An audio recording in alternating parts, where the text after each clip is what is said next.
This program features live coverage of an African safari and may include animal kills and carcasses. Viewer discretion is advised. Well, good morning everybody and welcome to a rather beautiful start to our day. There's no clouds for once in a while in the terms of our morning sunrise, and so we should get a beautiful sunrise at some point. Now you can see that I'm moving fairly quickly, and the reason why is that we've just had a leopard soar from somewhere right here, and so we're trying to see if we can find it. Now before we kind of get too involved in all of this, my name is Tristan. On camera I've got Craig this morning, and it is a very big pleasure to have you all on board this morning. Hopefully it's going to be a productive one. It certainly sounds like it might be with this leopard soaring that we should be able to find it. I'd imagine it is Tingana. Now, a lot of you already let us know that you saw Tingana on the dam cam at about midnight, so thank you to all of you that did. And remember that those of you that also want to let us know anything in terms of your questions or comments can also do so via hashtag SafariLive on Twitter or at FC on the YouTube chat. Remember to keep your questions relevant to what we're seeing on screen, and we will hopefully answer your question at some point during the morning. Right, now I've turned off a little bit because I just want to listen in case I can hear an alarm call or something like that. Now I can hear somebody is calling us. Go ahead, Lex.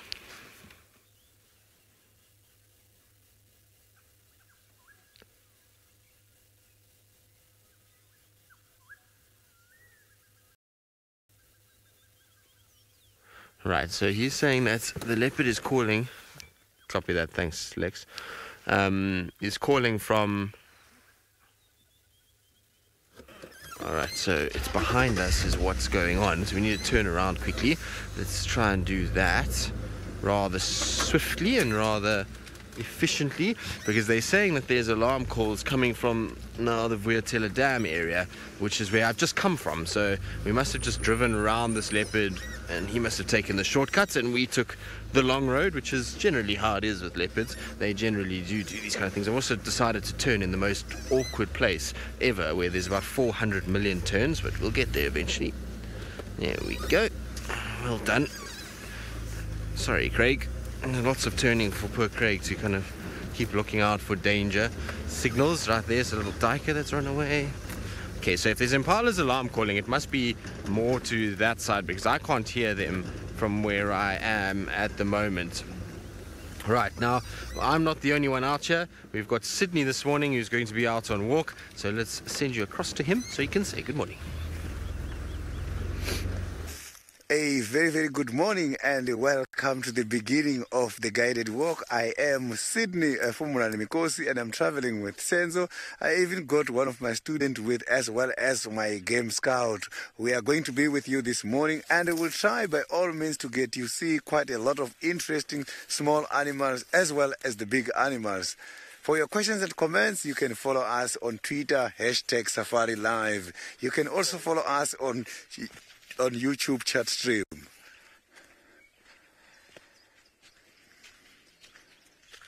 So we have just heard a leopard soar a few minutes ago. I think it was Tingana. So we'll just do some follow-up on Tingana and see if we can get a hold of him.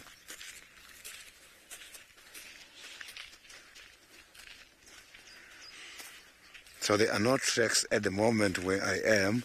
I'm just trying to check here because early in the mornings like this, it's very easy to see these animals from the ground. Quite a lot of hyena tracks. I am seeing that here on the ground. And hyenas these days, they are going after the leopards even during the daytime. So not only when the leopards have got a kill. I think hyenas, they've got quite a lot of trust on these leopards, and they hope to have something at any time they see a leopard.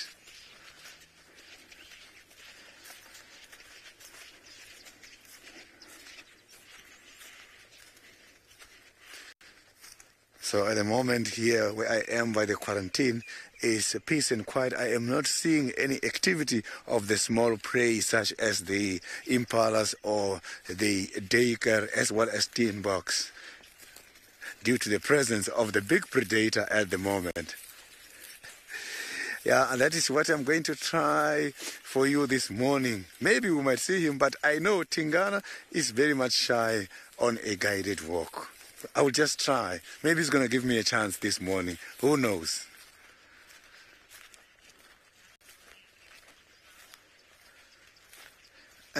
Chris, the hardest animal I have tracked and found is the black rhino. The black rhinos are very much difficult to find, but you have to go very early in the mornings and you must be concentrating in the areas where there are tamboti trees. So where I used to work before, which is Marakele National Park in Limpopo, I was tracking those kind of difficult animals sometimes.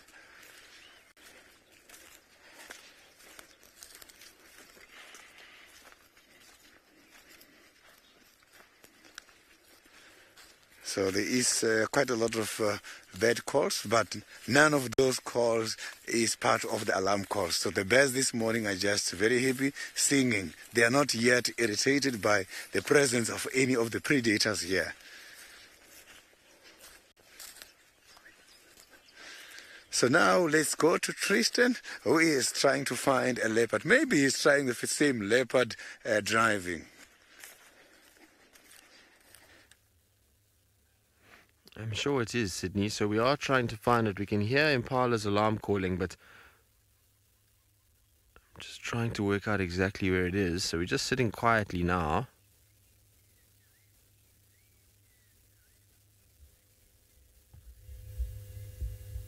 Oh, seem to have gone quiet now.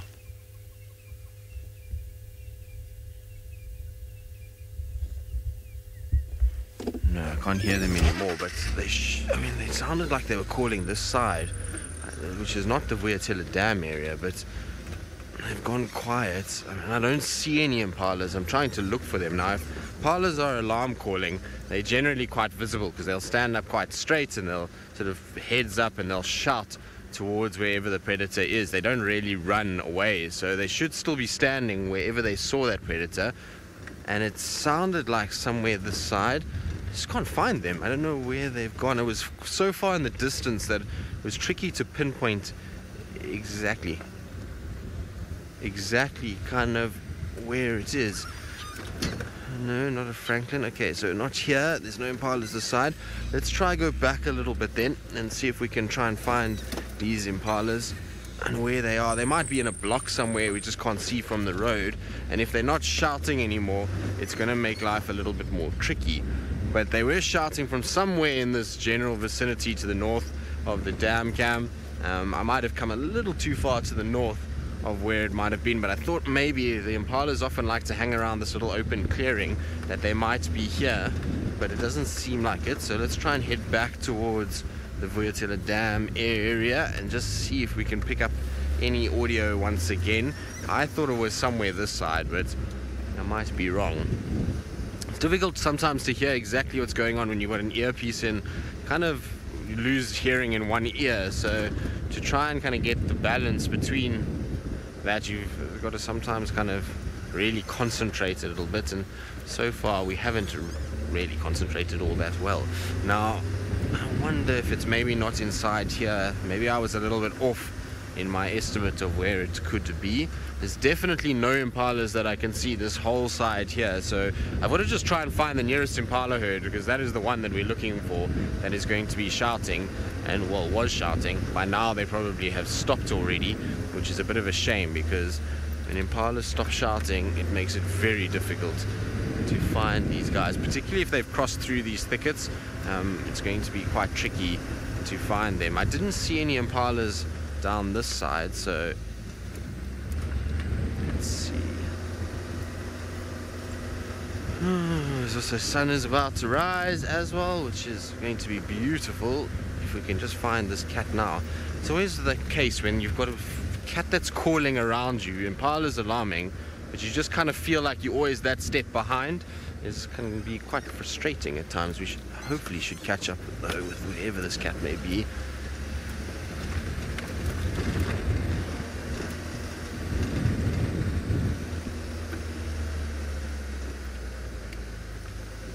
So, and does the sound carry further in winter with less trees and bush? I suppose to a degree, yes.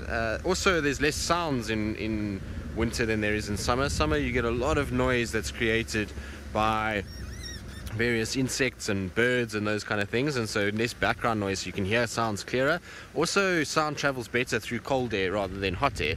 Hot air is denser, and so it makes it a little bit harder for the air, for the sounds to penetrate. So you always find on colder mornings, sound travels that much further. I can't find these impalas. I don't know where they are. They must be in this block somewhere, but I don't know. They're not visible to the eye, that's for sure. They're not anywhere close by.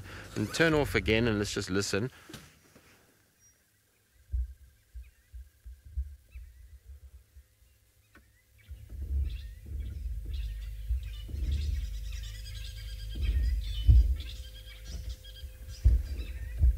Shush, please. I can't hear anything. The birds are making a lot of noise. Lapwings and the likes.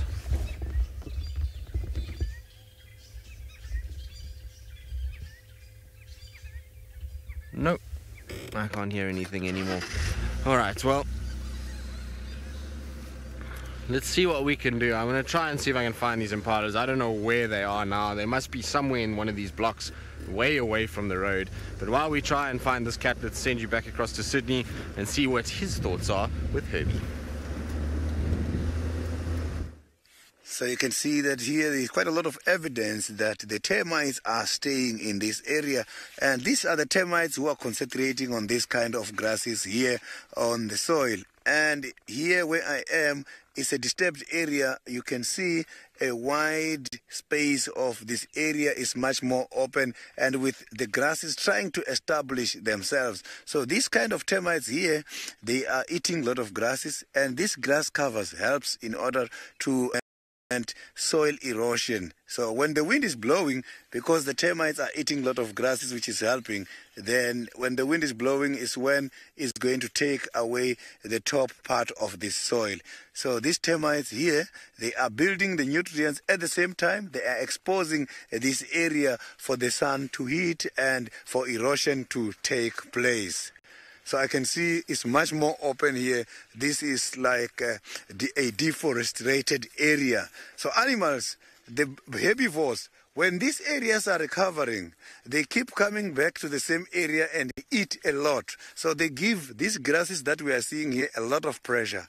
And some of the grasses, instead of growing facing up, they end up growing lying down on the ground because of the pressure that they are getting from the herbivores. So that is part of the adaptability. So these grasses can get quite a lot of pressure and get suppressed. And if it's not having time to rest, is when the grasses are going to start going on, they're going to lie down on the ground.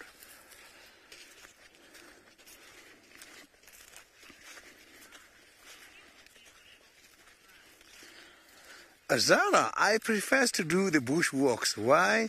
Because the bushwalks, I am having a close contact with the environment. It's not like driving. Yes, driving is also a close contact, but bushwalk I think is much more close, because here I can see quite a lot of interesting things that I am not seeing from driving. Things that I cannot pick up from driving, I can easily see them from the bushwalk. Tiny little stuff that we don't see. Here it's easy, I can see them and what they are doing.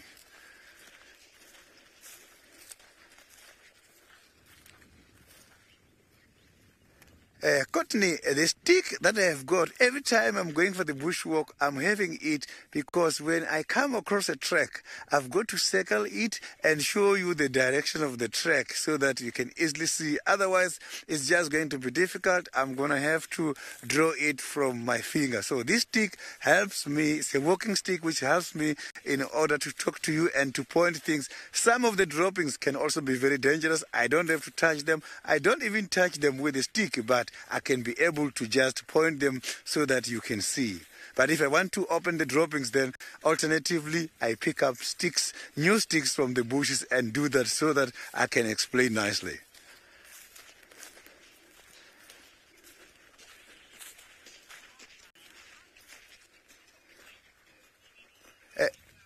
The dung beetles are not active at the moment a lot. Yes, I have seen a little bit of, but I have seen that they are still hiding. They will be back shortly after the rain. They will come back. Why these dung beetles are not here is because look at what I'm doing here. You know, the ground is still very hard. Dung beetles are very much clever insects. And those insects, they know it must have to rain too much so that they can come back and be able to dig the soil in order to hide the ball. But when the ground surface is too high like this, it's going to be difficult for these dung beetles in order to hide their eggs. So they don't want to just roll the balls and leave them as they are. They must hide them under the ground. So they will wait until the soil is moisturized so that their equipments of digging can be able to help them easily dig the ground. So I've just got something here which is very green. It's the only green tree, it's the only green plant lying down here. This is the devil thorn. So some of the birds eat the devil thorn. This is the plant that is used to make soap, but animals, they do eat and they don't get affected. So they can be able to eat. It's got very slimy if you mix it with water. That animals such as the ostrich, I have seen them eating this. And here, there's evidence that another animal also ate here. This plant is very rich in terms of the nutrients for the skin and for the hairs. You can come and take the branch and use it as a shampoo, and it helps a lot. It works and it will give you a lot of nutrients.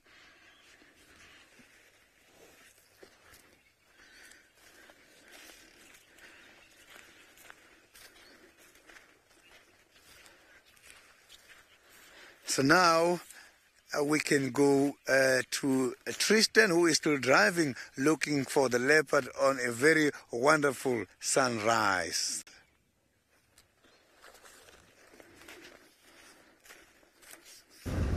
We are indeed still trying to find this leopard, but I don't know. I can't find a single impala, so I don't know where it's magic where this animal is at the moment. Everyone's saying to me it's in front of the camps, but I've driven all around there. There's no impalas and there's no leopard. I can promise you that. So I don't know where he's gone. I think he's into this block here, and that's why we're not seeing him. But I can't find any impalas anywhere near the road, which means he must be right in the middle of it. But with the impalas going quiet, I can't hear exactly where that is. So, you know, it's a big block to just drive aimlessly around in, which makes it a little bit tricky in order to actually find where he's going. Now, generally, if it is Tingana, he likes to walk a path that kind of takes him up towards the fire break, to this Gowrie cut line area. So I'm just kind of Hail Mary passing, trying to go through here in the case, well, this side, in case he pops out somewhere here. But I don't know, maybe Herbie or Sydney, if they hear him call again, can let us know, because at this stage, Tingana has given us the slip already. He hasn't been very nice about it and walked on a road. I also haven't seen any of his tracks, not that I've been looking that hard. I've been driving pretty quickly, trying to follow his calls rather than anything else. And like I say, we did hear the alarms of those impalas, but it was just too late and too far for me to get the exact idea of where they were. So here's some impalas here. They look pretty relaxed. Yes, they don't look like they're too concerned. The thing is that it couldn't have been too far from the dam cam if you guys could hear the alarm calls, those of you that are watching the dam cam. So I would imagine it must be somewhere fairly close to there, but by now he could have gone quite far already, depending on how fast he's walking. We know Tingana, when he's got a bee in his bonnet, will often walk quite quickly. Here's a whole bunch more impalas. They look all very, very chilled. This is all the right kind of area for them.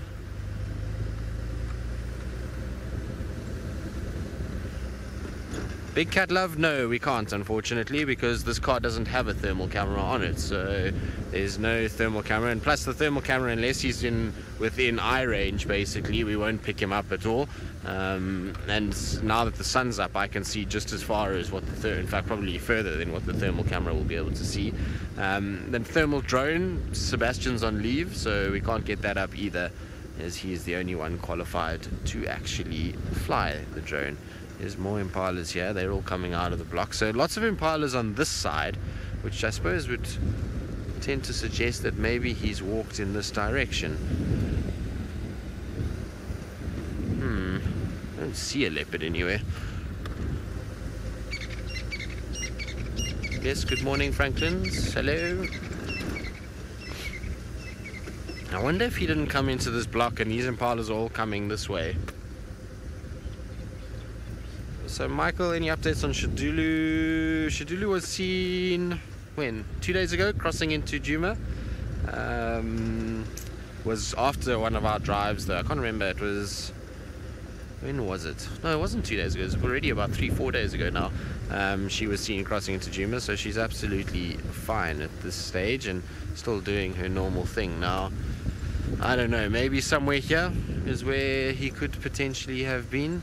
It's difficult to say because those impalas, I suppose, are close enough to be heard by the dam cam, so he could have been anywhere here, really. I don't see any signs of any trucks walking on the road. There's no more calling that we're getting, and certainly no more audio of anything from this area, which is not ideal. Just trying to listen out again just to see if we can get any sign, maybe birds alarm calling or something like that.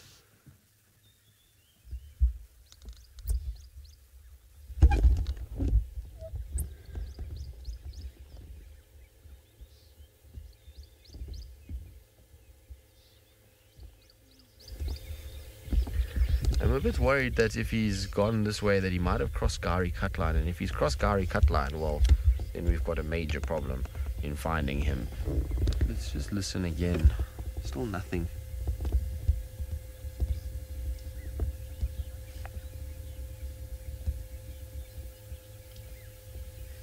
Nope. No sound of anything. Okay. I don't know. I have no idea where he's going to be then.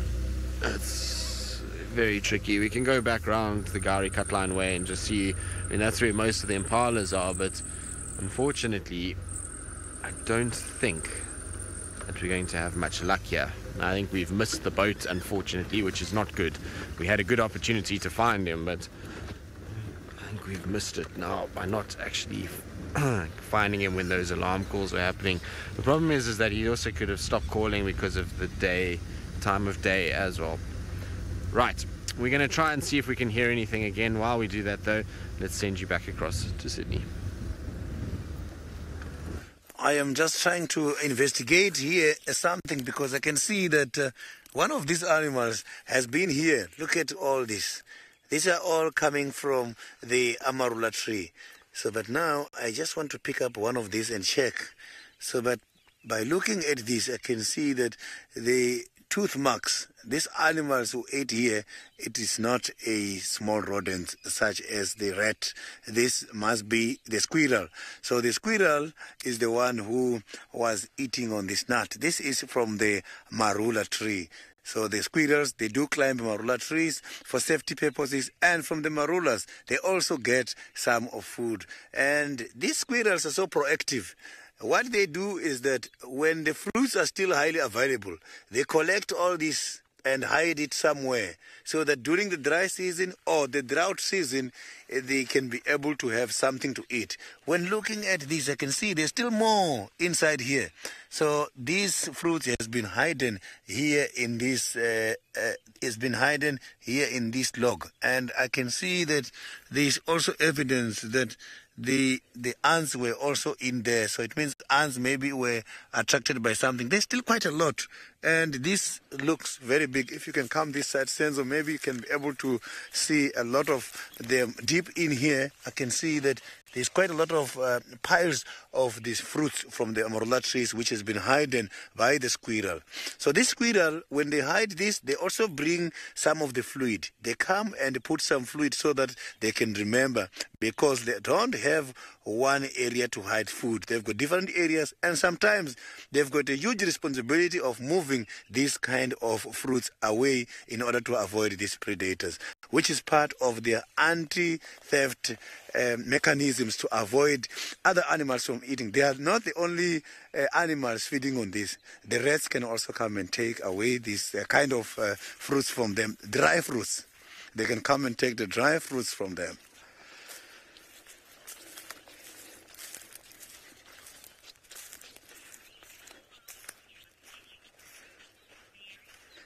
Mary, the squirrels, they do eat the flesh of the fruit, and that is what they are looking for the most. Squirrels are very much lovely animals because when they eat, they don't just eat. First, they taste. And if something is poisonous, if they realize that after they have ingested it, you will see they must have to quickly run and eat the soil.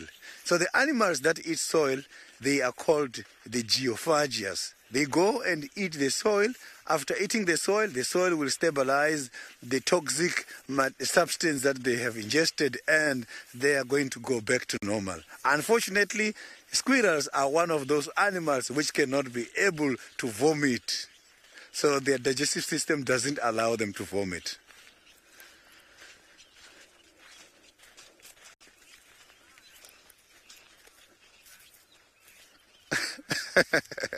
Zara, that theory, I'm not too sure if it has been proven because of the following. Animals who concentrate quite a lot of marulas is the elephants. And the digestive system of the elephants, they've got to excrete droppings after every 45 minutes, more or less. And if you can check, that amount of time doesn't allow that kind of fermentation to take place in the body. I've heard about it, but I'm just not too sure if that has been proven. But checking the digestive system and how it works, I don't think they can really get drunk.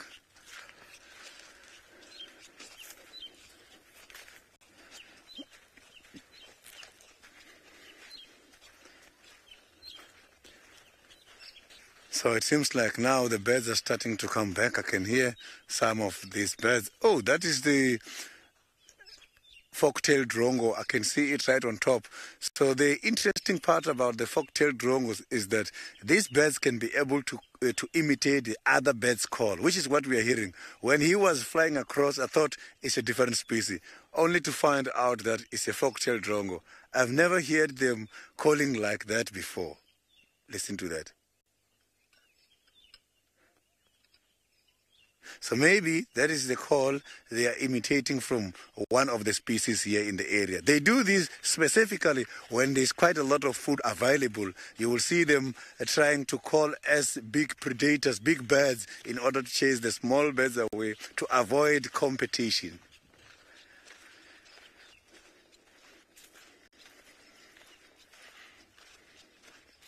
So I've just heard some branches breaking much more this side, and surely that has been the elephant. So we want to try and check if we can have a sighting.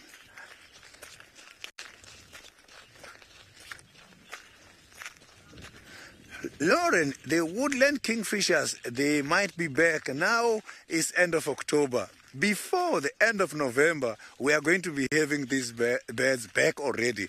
And it's going to be very interesting to hear them doing the calls such as chip, chirr, chip, chirr, chip, chirr. So that is the woodland kingfisher, one of my favorite birds.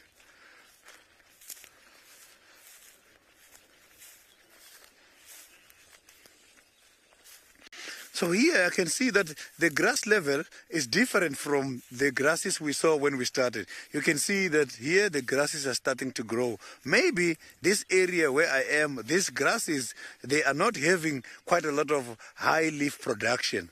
Animals, before they decide to feed on these grasses, they do consider the following. They consider the lifespan of the grass, perenniality. Is this grass going to last for the whole year, or is just a seasonal grass? They check things such as the moisture within the leaves. Is this grass very much dry, or it does have a lot of moisture? And they will also check the nutrientic status of the grass. Is the grass much more nutritious, or this grass has got less nutrients? The palatability. Is the grass palatable? If not that, they will also check the digestibility, because some of these grasses are very much hard in order to digest. So these animals, before they decide, they must have to think about all these things so that they can get used to a species that they can digest and is going to improve the body state, the body health status.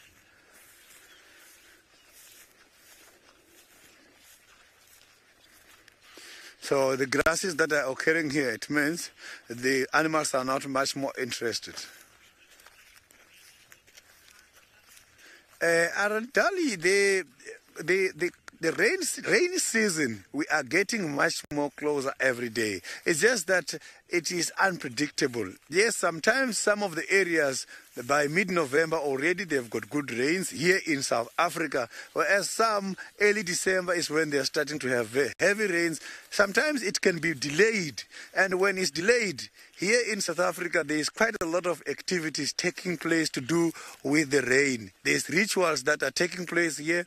We do have quite a lot of traditional beliefs of the people who are doing some rituals in order to ask for the rain through a traditional way, whereas some of the churches, they also go and pray for the rain in the very same country. So this rain in South Africa, before it comes, a lot of interesting activities do take place, mostly, especially if South Africa is facing a drought.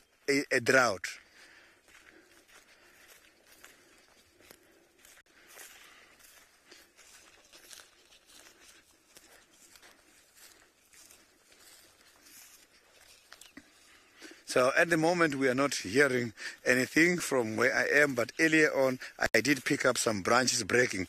So here where we're going, the chances are still very high to see the biggest land mammal, the elephants.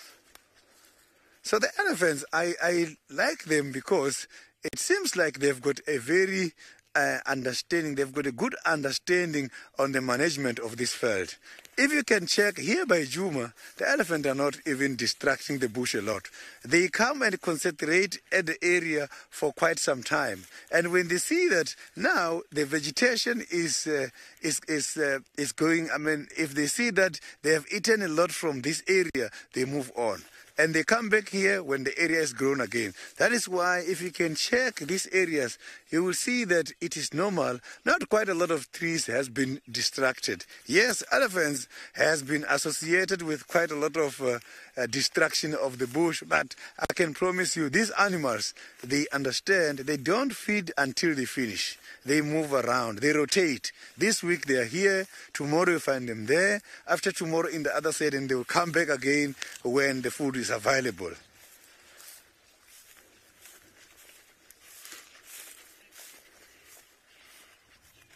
So now let's go back to Tristan, who is still searching for the leopards. We are indeed. We're still looking around. Unfortunately, no more calls. I'm just listening.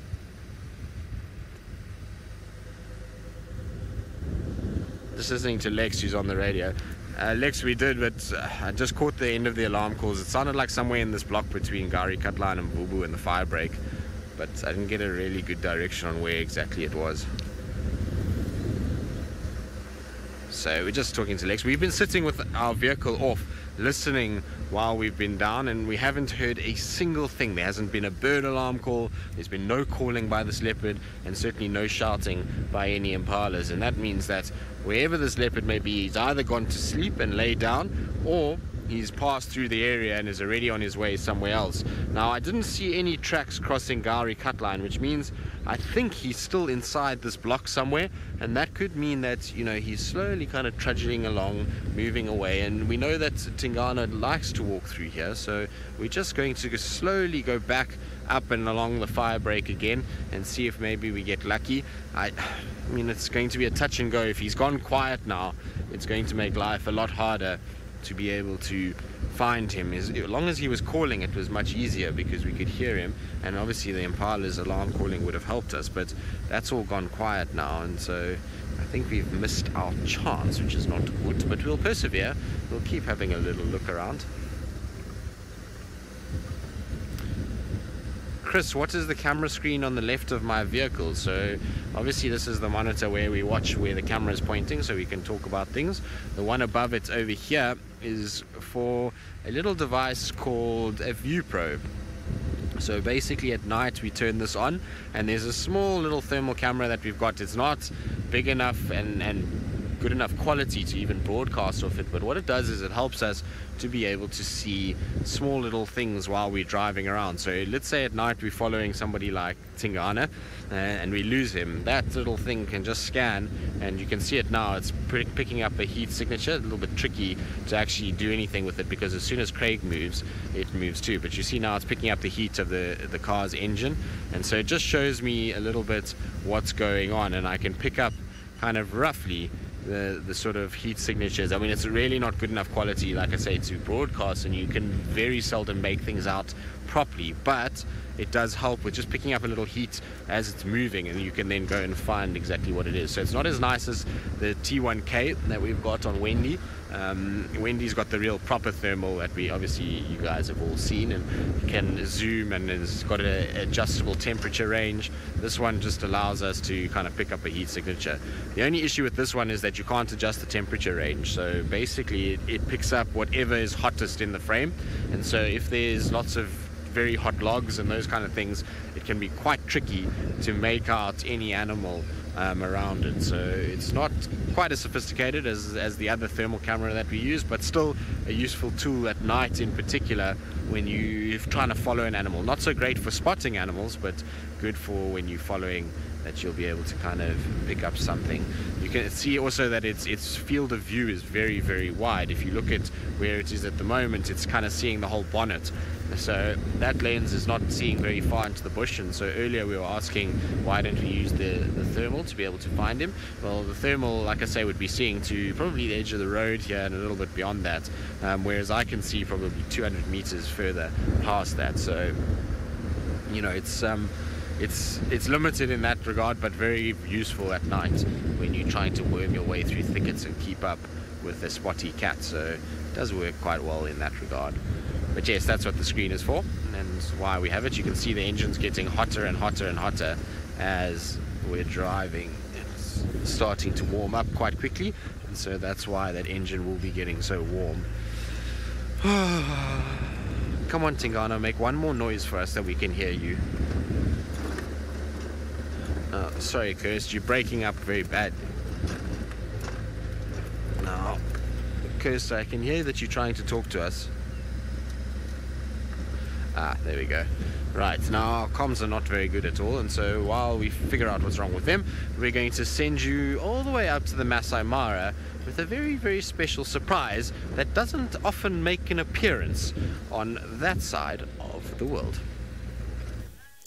Yes, welcome everybody. Karibu to Kenya, which means welcome to Kenya. And yes, it's Steph Winterboer on camera again this morning. It has been an absolute age since I was last taking a game drive in the Mara Triangle, and I'm really, really looking forward to it today, and to share this magical place with all of you.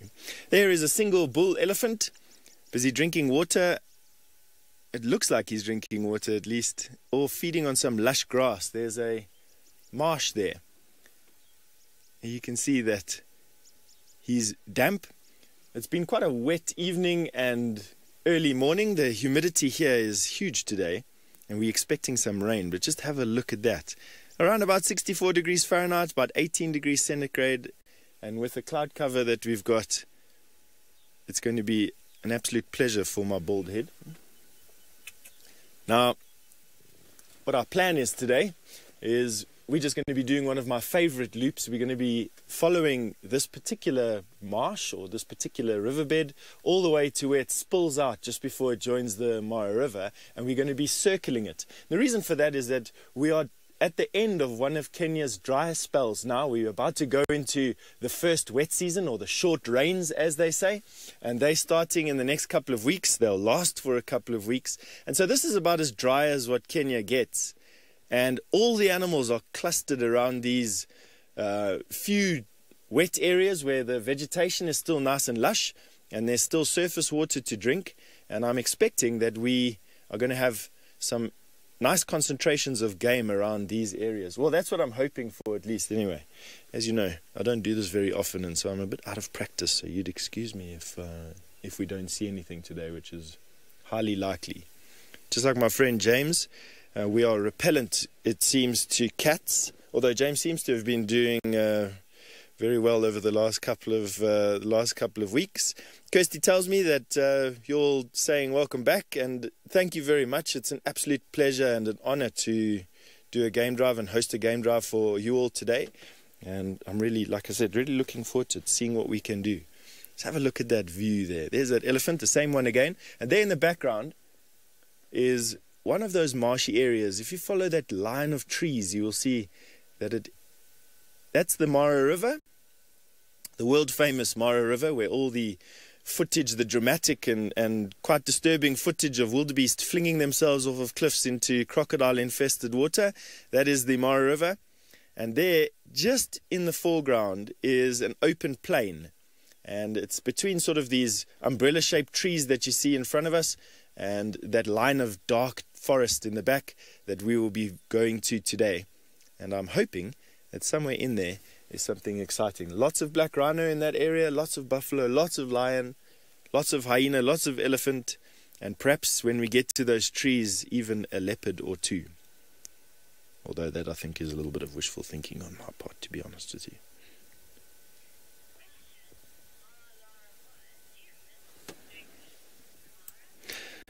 Now, Laura Moore, you've just asked me if I miss doing bushwalks in Djuma. I absolutely do. I haven't been on a bushwalk, it seems, in an age as well.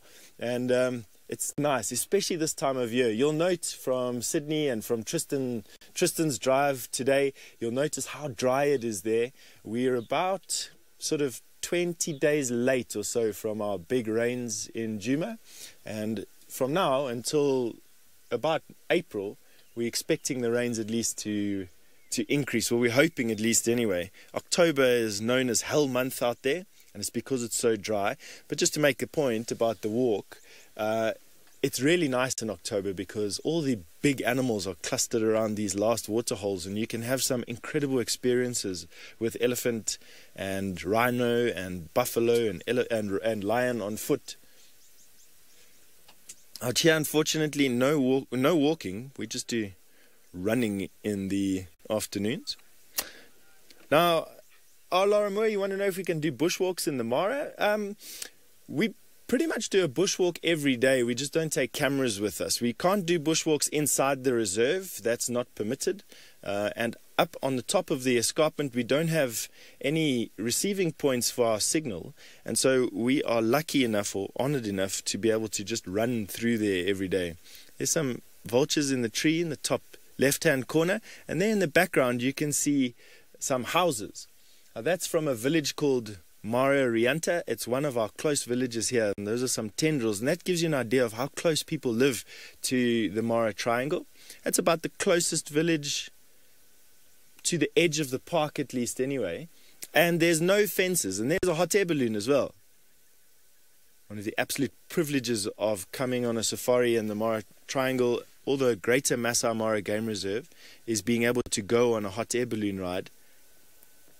From what the pilots tell me, there's just the most unbelievable weather here. It's almost predictable to a day, and so their flight paths are almost predictable, and so you have all these balloons going up and seeing whatever's floating around below you.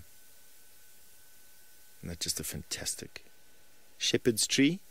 They grow to about 1/10 that size where Tristan is. And there we have the topi, one of the world's fastest antelope.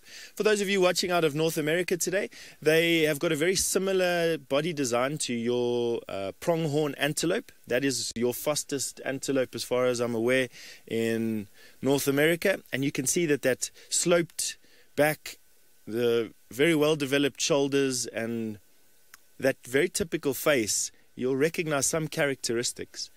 And that body design is very efficient, and from an energy point of view, very efficient from an energy use point of view, and also designed for speed.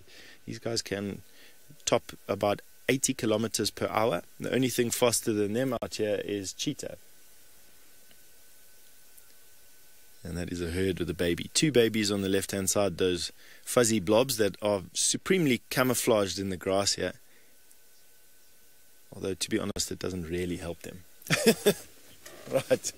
We're going to try and get ourselves down to that marsh and see if we can find you anything else interesting to talk about. In the meantime, Sydney's search for those elephant continue.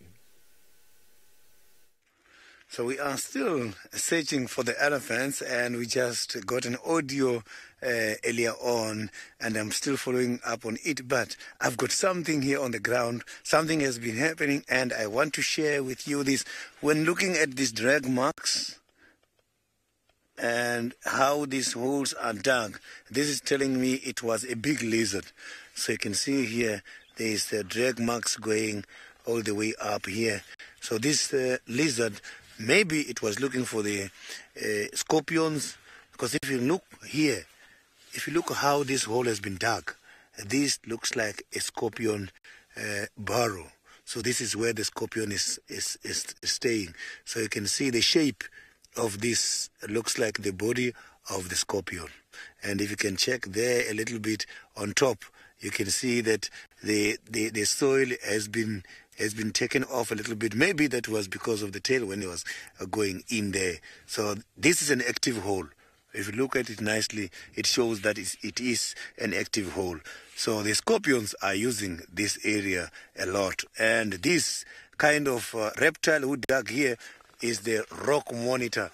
The evidence on the ground shows me that this has been the rock monitor. And here is one of the big holes. Look at now, you can see the clear drag marks. And here is where he dug a lot. It means the scorpions were too deep in there. So the rock monitors, they do eat scorpions as well. So you can see here he had to give all the efforts, because he was taking out all the soils in order to get hold of the animal from inside.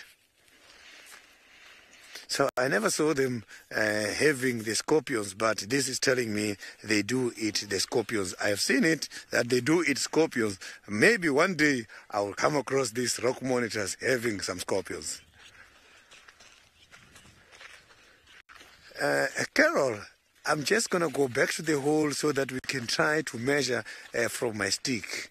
And then I will be able to see how big is this. So I think this hole, so if you can check here, up to here, it is on the road. But now I've got to do this a stick like this so that we can measure it from the top. So it means the hole started from somewhere here, and the soil has been taken, because this is the level. So the hole was this size. So it means the scorpion was deep as here. So, but I don't think all scorpions are staying like that. Some of them you might find that they are very close, or some they are very far. So this was a big hole. So scorpions as well, they will start to come out anytime soon. After this spring season is when they get excited. So we might start to see the scorpions in the near future.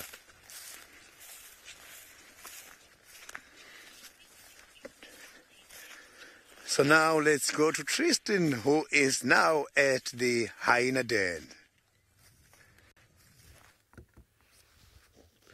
I am at the hyena den, so we thought, well, while we're kind of listening out for alarm calls and things, hyena den's not that far away, and so we thought we'd come and sit here, and it's perfect because we've got quite a few hyenas that are actually here this morning. So there's Pretty that is busy sleeping at the moment. Her little ones are out just now, both of them were running around like hooligans, and then you can see there's two off to the left-hand side as well that are moving about. Now one looked like it could be Intima. There's quite a young one that's with us. I'm not 100% sure. I wanted to just double check it when I get a chance, but looked like it might be her. And the other one I haven't yet kind of got a view of, because it's only just arrived in the last 2 seconds. So quite nice that we've got some activity. Hopefully the little ones will come out at some point.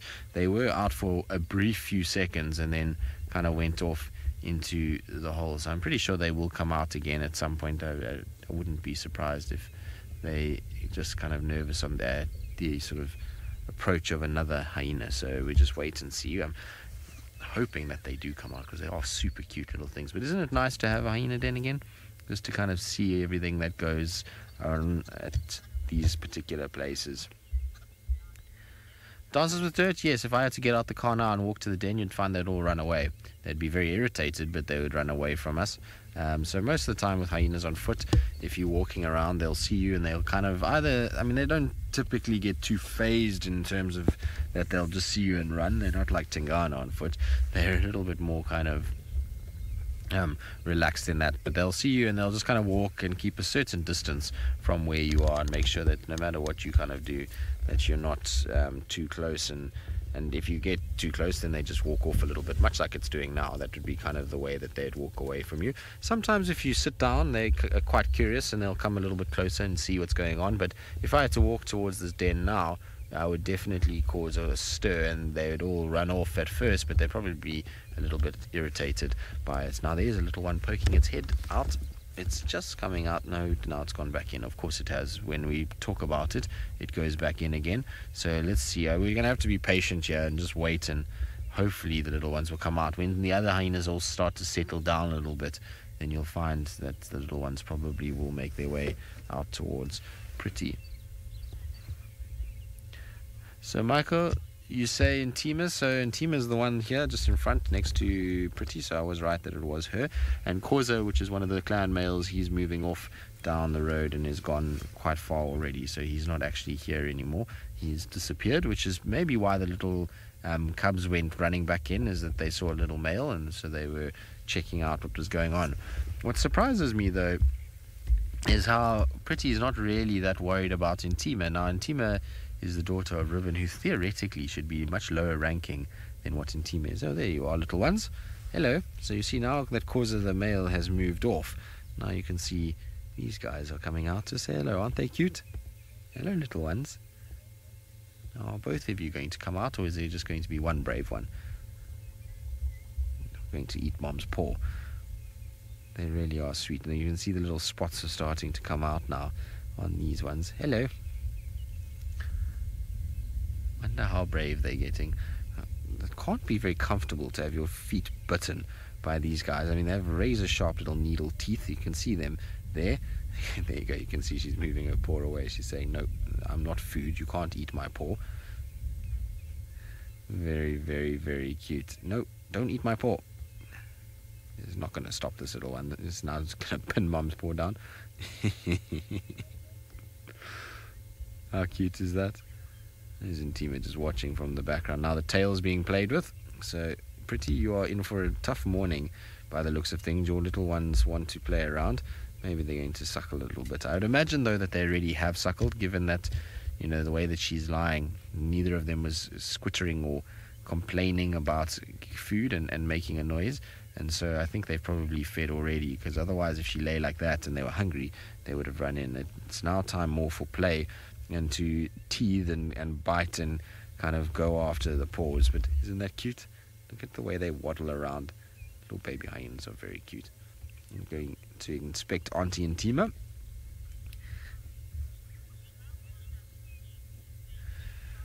Lauren, no, probably not just yet. I think she's probably still on the young side. I would give her, she's now, she will be 2 when in February next year, is it?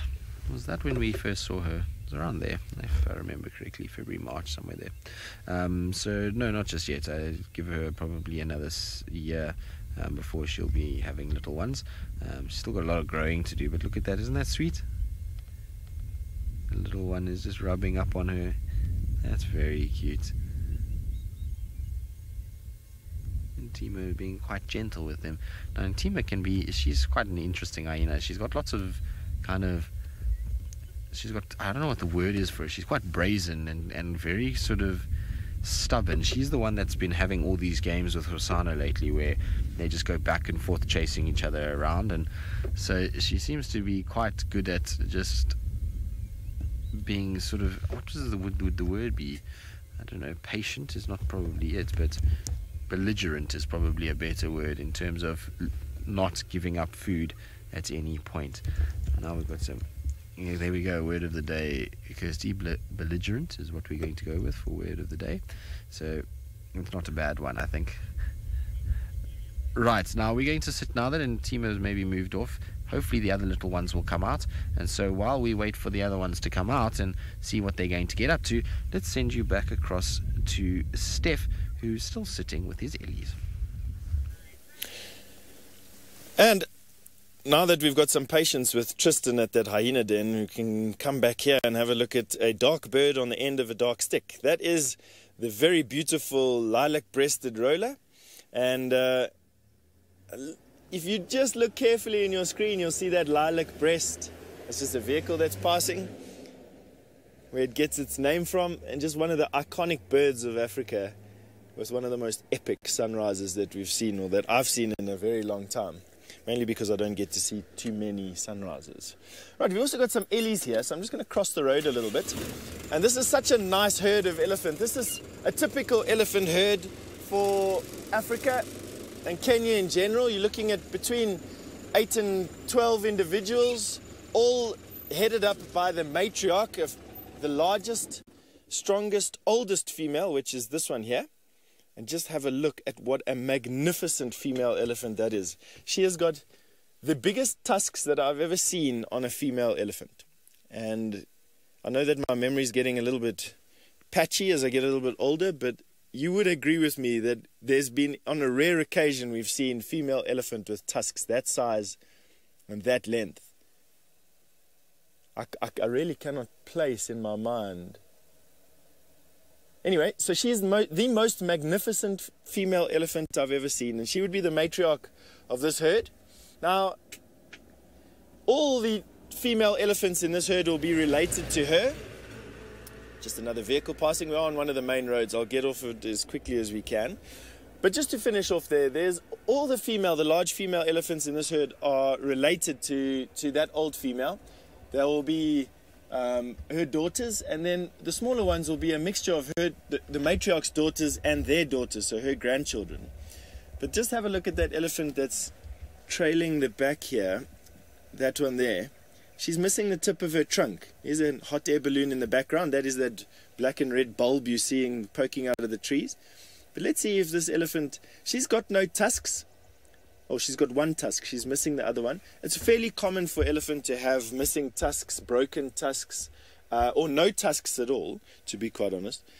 And it's quite commonly seen, and we're seeing it more and more. Now, Colbert, you just asked how matriarchs are formed, or how they break off, I suppose, and splinter into new groups.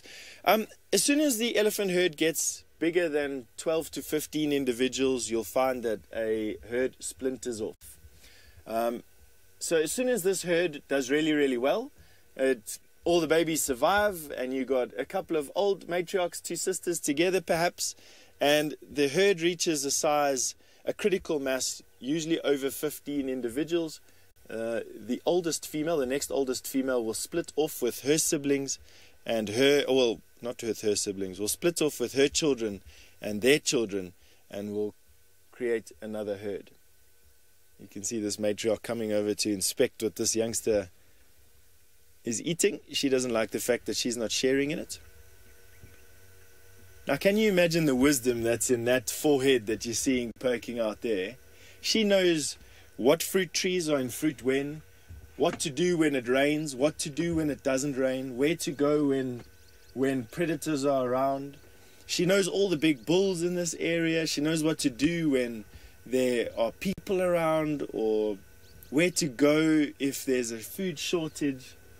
And she's teaching her entire herd all of those secrets, passing on the knowledge. Elephants have got a fantastic memory, and when she passes on, the next oldest elephant will assume the mantle, and of course, hopefully by that time they've learnt all there is to learn about this place and what to do. Have a look at her barrel body there through the trees. I'm always astounded how wide elephants are from the back.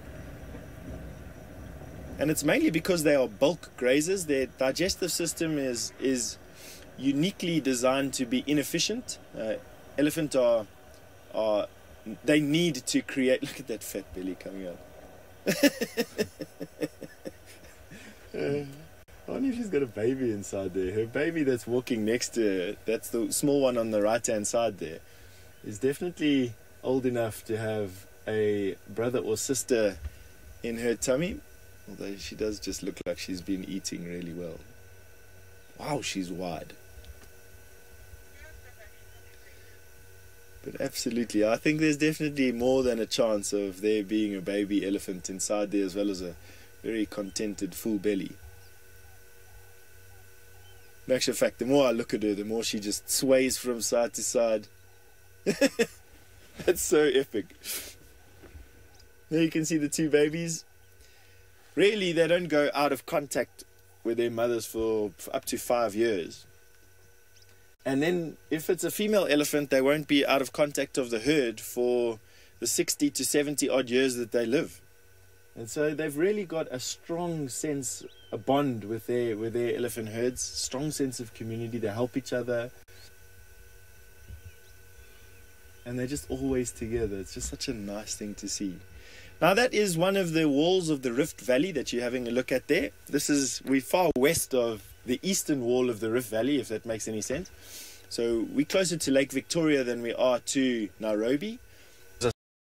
That wonderful view out of the studio window that you would have seen from time to time. Right, I'm being plagued by about 65,000 mosquitoes, and so I'm going to start the vehicle and we're going to carry on going. And also because I really want to get off of this main road. And we can see what it is. We are going to be moving off into that line of trees that you see there.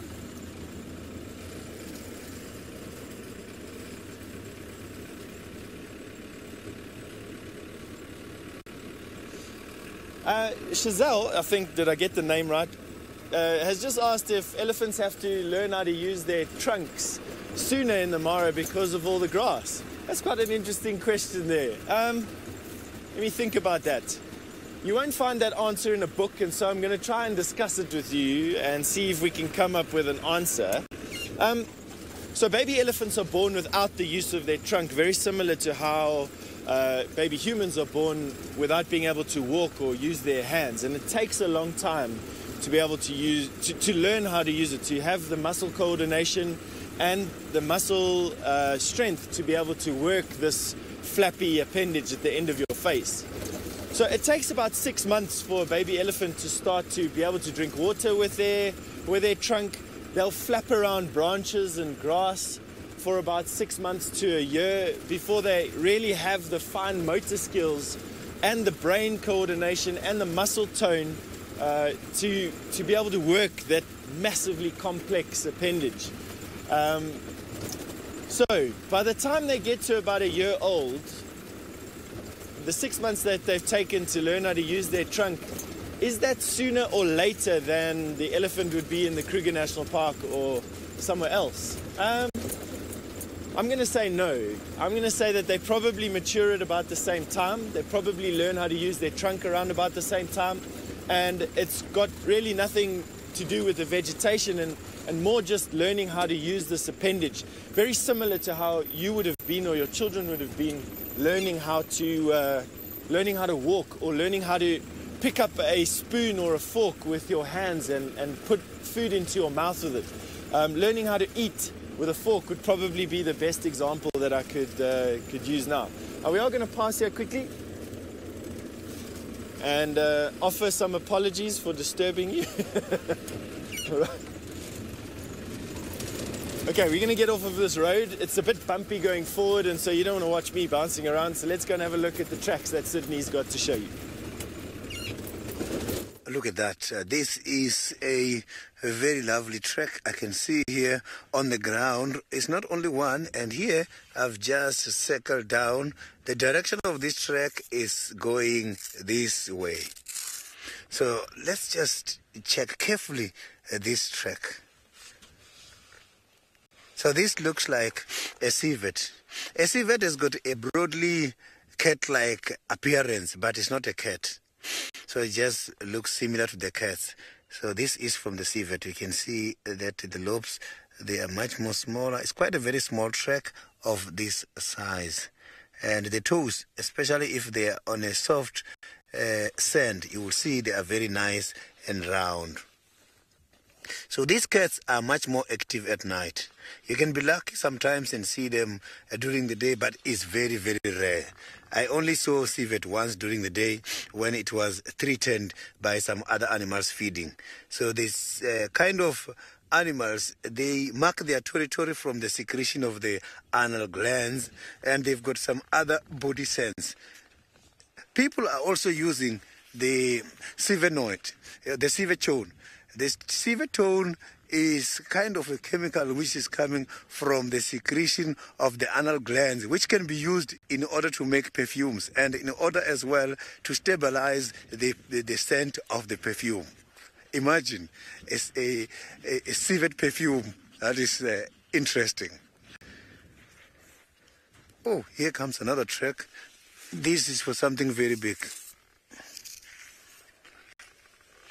This is a track of the leopard. You can see it's nice and clear. You can see the first lobe, second lobe, and third lobe. And here you can see it's nice and clear. The toes are not out as well. So there has been a leopard here where we are early this morning. This track is not that very old. So this is for early morning. It's just going to get old as time goes on because the wind is going to do like... See, now the track got disappeared. It doesn't look like a track anymore. You can see how easily the wind can... you can see how easily the wind can blow the tracks and make it difficult for us to follow these animals during the trekking.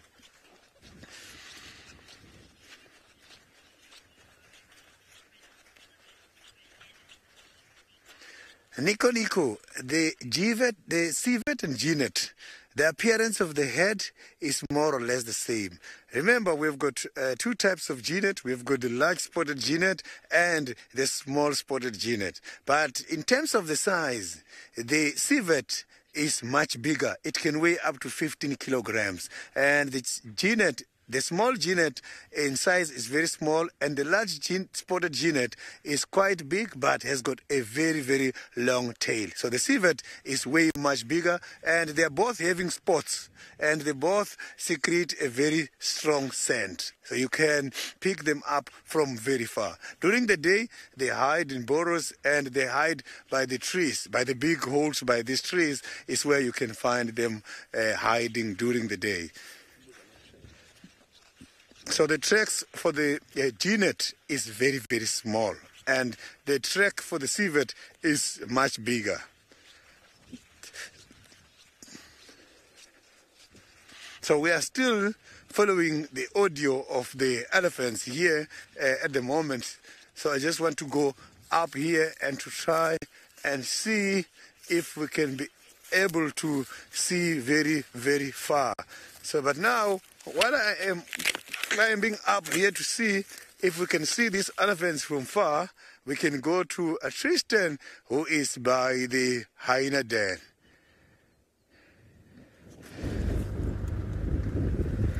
No, not anymore. Unfortunately, Pretty and Intima and Koza just up and left us all by ourselves, and the little ones ran inside, and that was the end of that. And so I sat around for a little bit just to see if they were going to turn and come back, but they were on their mission. Pretty's nose was down to the ground and she was just walking quite steadily southwards, so wonder if maybe she's picked up the smell of something, and that's why she went, because she was flat and sleeping and wasn't moving at all, and all of a sudden just stood up and gone. That was the end of that. So I'm surprised that she moved as quick as she did. I was thinking about following them, but you know, hyena can take you on a very long walk, and obviously not ideal to be following through some of the blocks that she was going to walk through, so we just left them there. I suppose they also need a bit of peace and quiet. I interrupted family time this morning, so you know, if they are on a kill, we'll catch up with them a little bit later. Now what we're doing at the moment is I'm just driving the northern boundary, so just making sure that this leopard that was calling hasn't crossed out yet. So far no sign of anything crossing out, so I'm hoping that whoever it may be might still be around and on this side of the world. I'm not sure all the leopard tracks that Sydney's been looking at, whether or not those are for the same leopard or if those are just random tracks from whenever. I saw where Tingana came from the kill last night past Ingers, but haven't seen really too much from him there. And I know he headed in this direction, so it could be him, it could I suppose be Tundi as well. James said Tundi was around. There's some buffalo tracks here that are all over the road, so if these guys are also somewhere to be found. Like they're crossing southwards into Juma.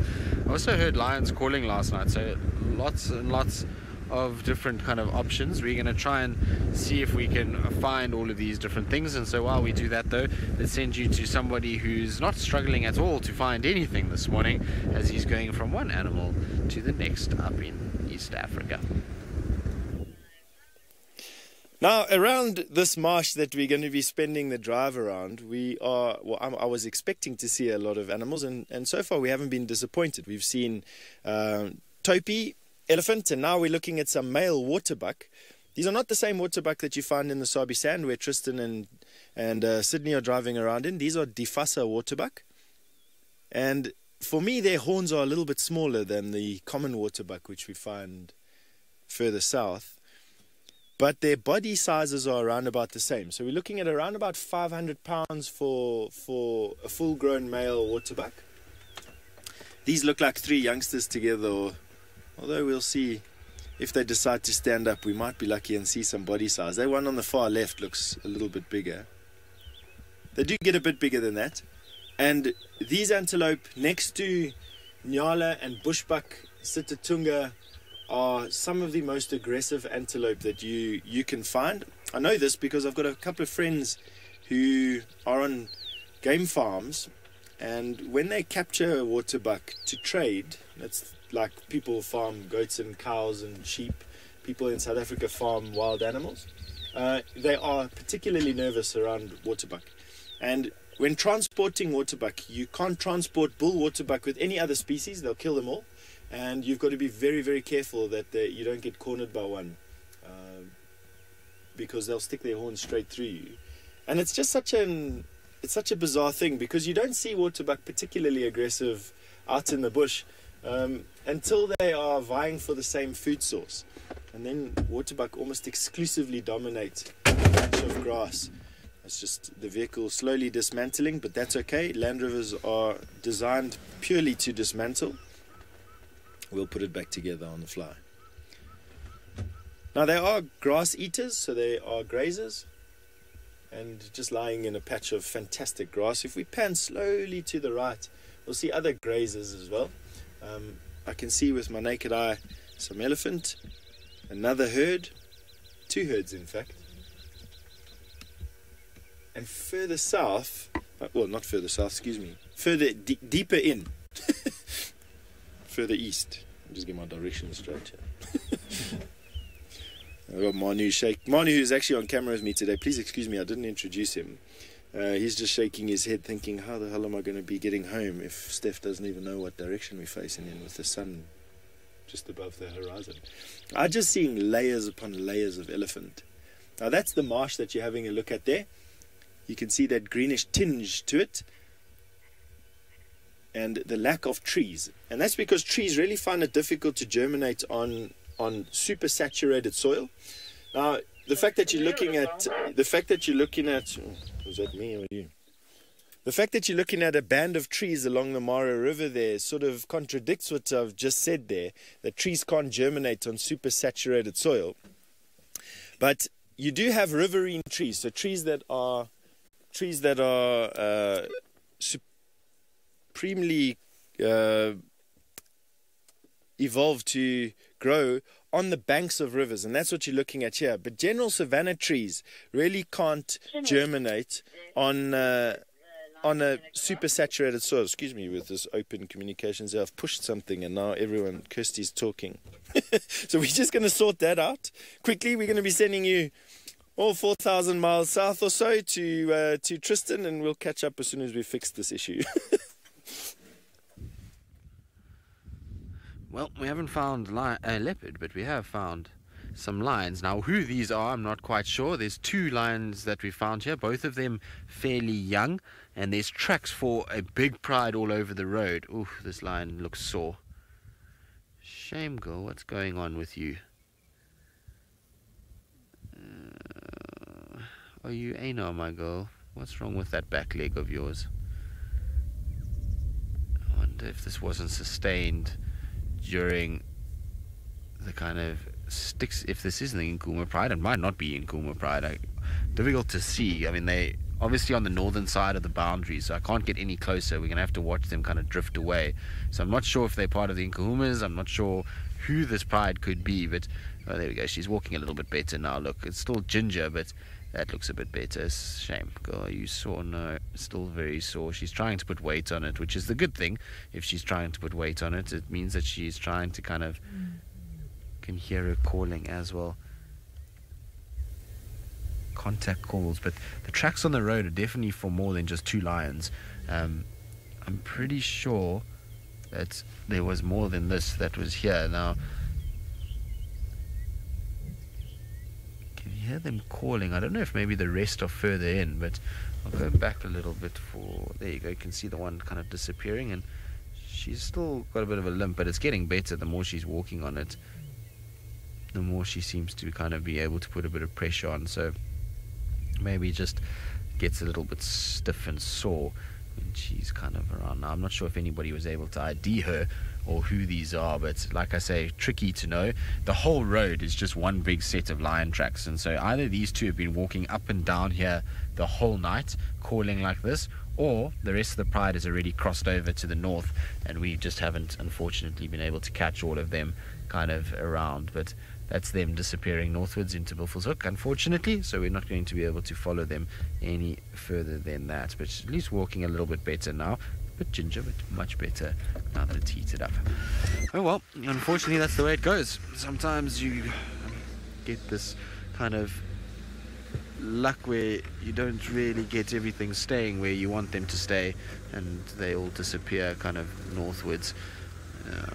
Not ideal. Anyway, alright, I believe a lot of you are feeling sorry for them, I would imagine so. But like I say, this whole section, this dip everywhere here is just tracks going all over the place. You can actually see on the road coming towards us how many tracks there really are, and so lots and lots of different footprints all over the place here. And maybe the rest of the pride, like I say, is already cut up north through this drainage line, and they're just the last two because of that injury. They've just been settling and kind of waiting, but tracks go one way and back and all over. So let's go check Buffelshoek Dam in case. I would imagine it could be the Nkuhuma Pride, given that they were on Chitwa yesterday and they were coming north.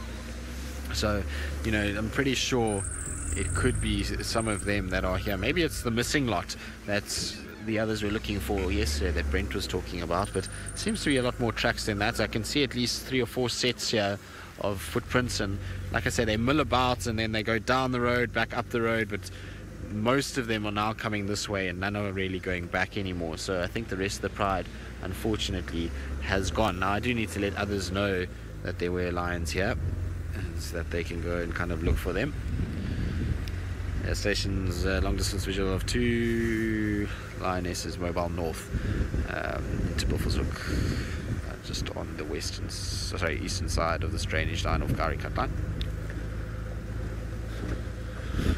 So there we go. Unfortunately, that's that with regards to those guys. Go ahead, Lex.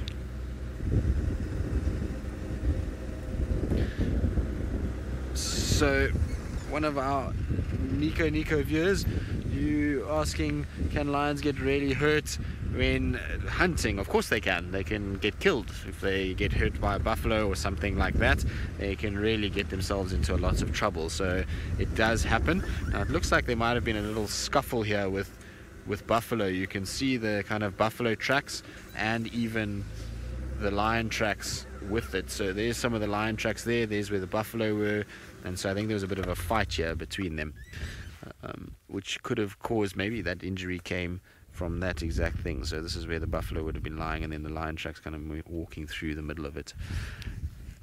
Yeah, Lex, there's 2 lionesses that are mobile north, just on the eastern side of this drainage line of Gari Cut line. There's tracks for quite a large pride in the area as well. Unfortunately, I've lost visual already. Still mobile north. You'll see where I found them there. So Here we go, sorry about that. But yes, in terms of hunting, they can get themselves into a lot of trouble. They can get quite badly hurt, and yeah, that's what I've just said. A-firm, so they've gone north. I've got no more view of them. I've left the area. Right, so you know, they obviously can get wounded by horns. They can get hit by a buffalo, and that can cause, you know, breaks in the legs. It can cause all kinds of problems. So, you know, it's obviously something that they've got to be wary of, and it's why you'll find that they err on the side of caution sometimes when it comes to hunting. It's always easier to back off and not, in all likelihood, miss them the rest of the pride. But yes, anyway, the disturbance was on the road itself, so we'll just carry on. Sorry? Nope, nothing. Right, now apparently Steph has got a bird, because I've got no comms with you whatsoever, so I don't know how to count this out, but we'll essentially talk for a few seconds and then we'll send you across to Steph, who I believe has got something that might take off and fly away.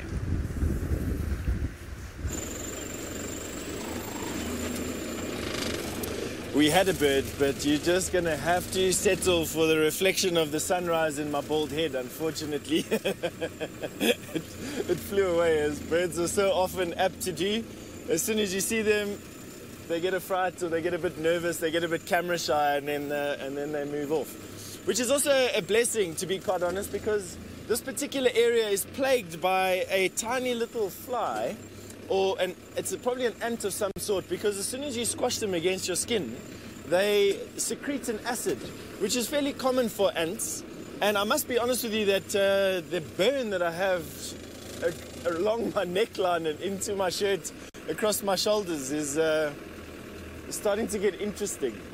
But another thing that's quite interesting is, as we're getting closer and closer to this marsh, we're starting to see more and more tracks of animals.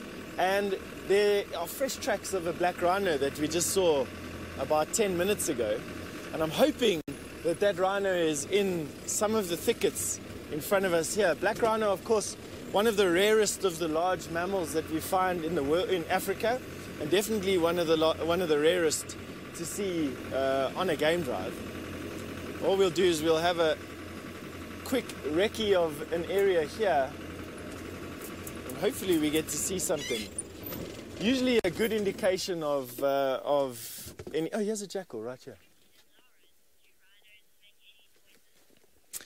Lauren, rhinos absolutely do make a whole variety of noises, from roars to grunts and squeals to rumbles and grumbles.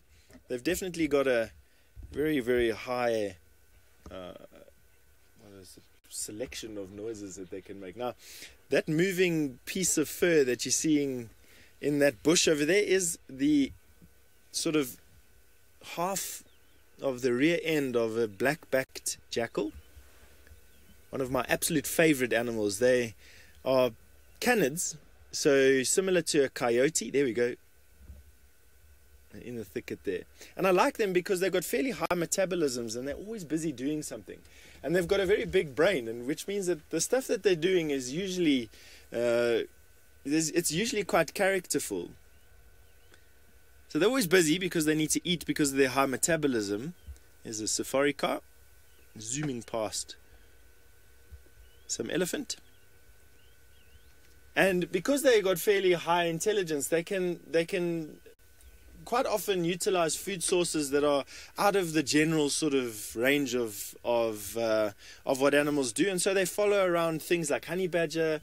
They eat a variety of different things, from insects to carrion to hunting things like baby Thompson's gazelle, even to the size of impala lambs. I've seen jackal take down, and they cooperatively hunt as well. They live in these pairs, bonded pairs, male and female. And what have we got over here? The last of the wildebeest. It looks like. Yeah. Here's the bearded wildebeest. Now, you do get the two different kinds of wildebeest here. Well, let me rephrase that. You get migratory wildebeest and you get sedentary wildebeest. The sedentary wildebeest are wildebeest that live here all year round and don't move away. The migratory ones are the ones that gather the most publicity, and of course are the ones that go from here. They left 2 weeks ago and are now deep into Tanzania, heading south towards a place called Ndutu, where they will have their babies on the short grass plains of the Serengeti, the other side of the Serengeti ecosystem. We're on the northern side of this ecosystem, and about 1,000 kilometers away is the southern side. The wildebeest are on their way there. They'll get there by December, around about the same time as I'm predicting our woodland kingfishers to arrive in Juma, and they will then have their babies, and when their babies are strong enough and the rains have stopped at the end of April, they will then start moving north again as the grass basically disappears on those volcanic plains. Wow, this marsh is just jam-packed with animals. So there's the edge of the trees on the river. We're going to be going there, and you'll see the marsh start opening up. There we go. And if you look carefully, you'll notice that everywhere you look, those line of dots out there is buffalo or elephant or something. That is a eland. Awesome. And it looks like a male eland as well in the foreground. Africa's largest antelope and about as big as a moose. Yeah, that's a male. We're going to go and have a look at him. Awesome. And then just dotted around, there's some more dots there on the marsh, on the other side of the marsh. We'll get there in about an hour or so. Some more elephant. I'm pretty excited to get down there. I want to see what is going on down there. And as mentioned, for those of you who are just joining us now and didn't join us a few hours ago, we've come here because this is the end of one of the dry spells in Kenya. The short rains are about to start in about 2 weeks or so, and this is now about as dry as it gets. And so animals are clustered around these last wet areas where vegetation is still lush and there's still good surface water without crocodiles. And so we're coming to drive around. There's some elephant. Wow, nice big herd. How many is in that herd? Let's count there. 1, 2, 3, 4, 5, 6, 7, 8, 9, 10, 11, 12, 13, 14, 15, 16, 17, 18. That's a large herd. You probably find that is 2 herds, 2 sister groups together. And they've joined together, and they do that. They form these congregations of elephant. The largest congregation of elephant I've seen together is about 150, but I have read accounts of elephants up to 1,000 in some areas. I wouldn't think we're getting 1,000 elephant here, but usually made up of all related individuals in that particular area, and usually in October, in the driest time of the year, where elephants are not as dispersed as what they would normally be, and are congregating around these last areas of good vegetation. So now what I'm going to try and do is let's see if we can time our arrival at the marsh with that elephant herd. To be around 18 elephant in a herd is just something unbelievably special.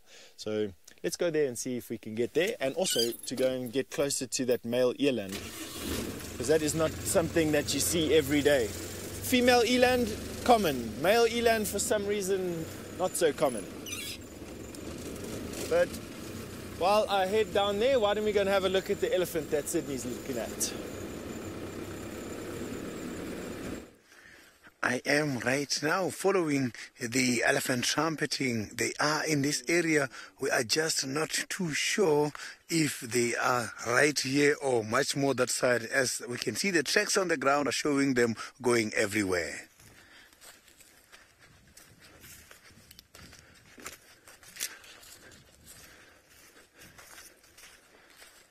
So these elephants are somewhere right here. We might be lucky with these elephants at any time.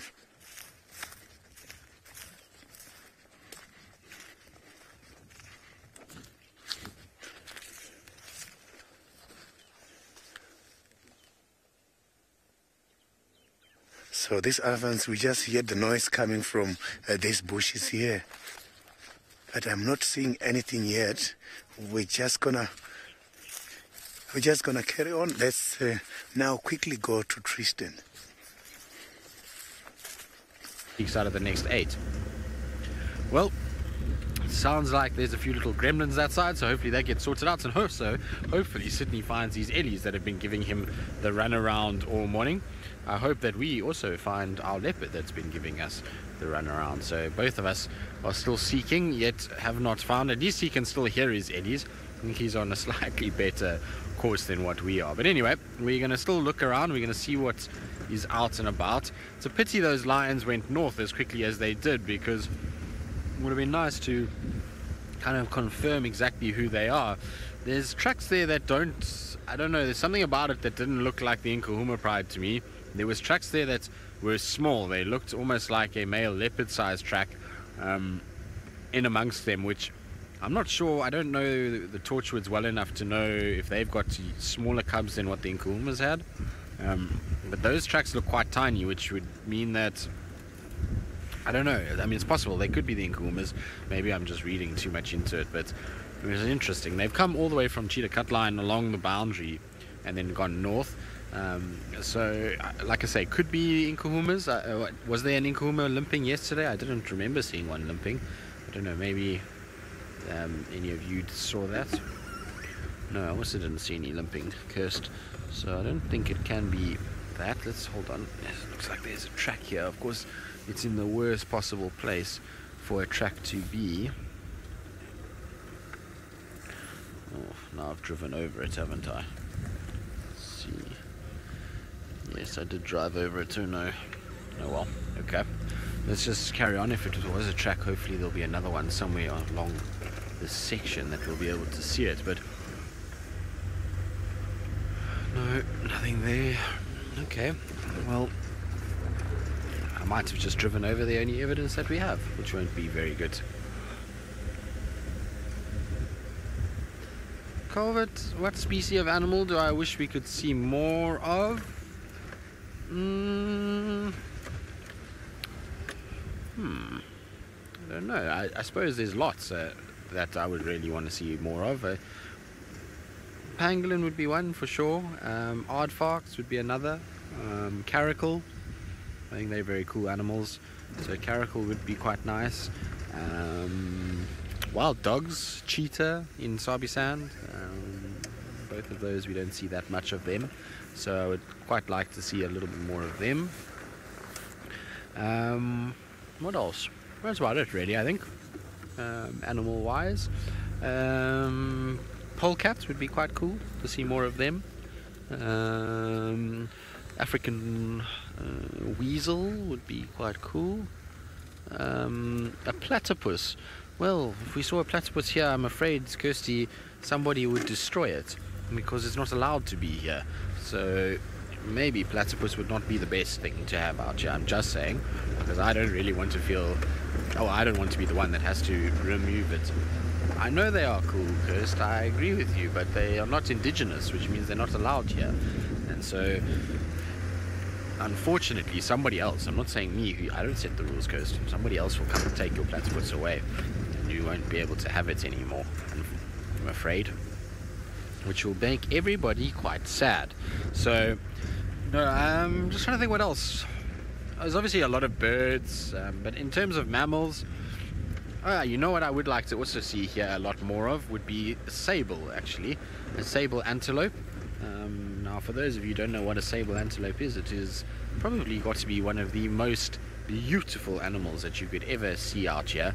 They are jet black coloration with this white tummy and these massive horns that come up and turn back, and they do occur very close to us. In fact, there's a really nice herd on Mala Mala at the moment of 20 odd.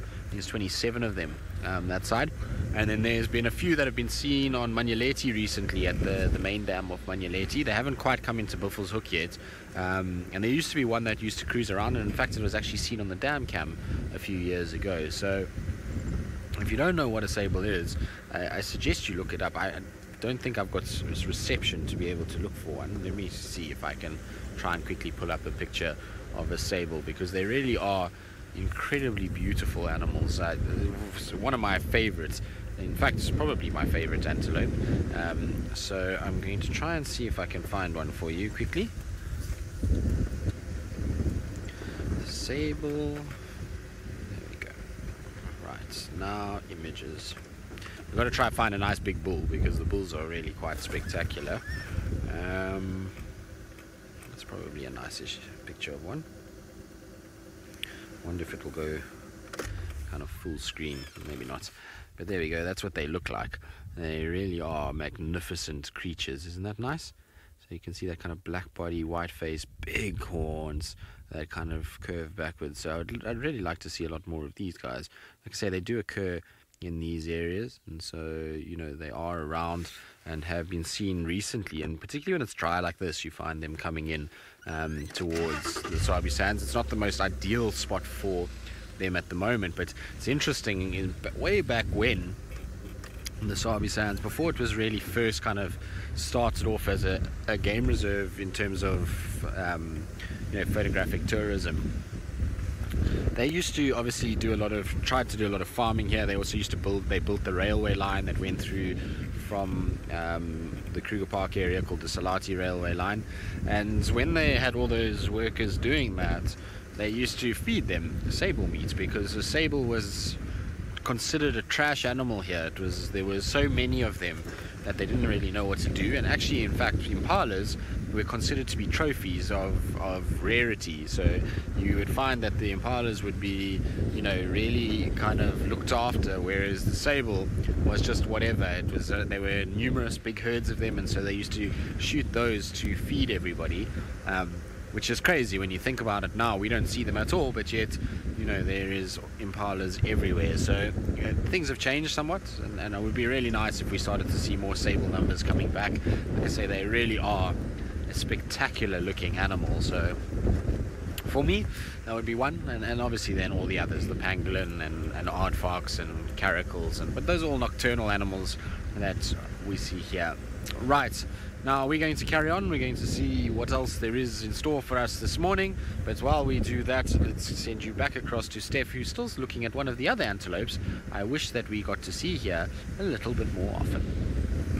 Oh, we've got a slightly better view of this beautiful male eland for you.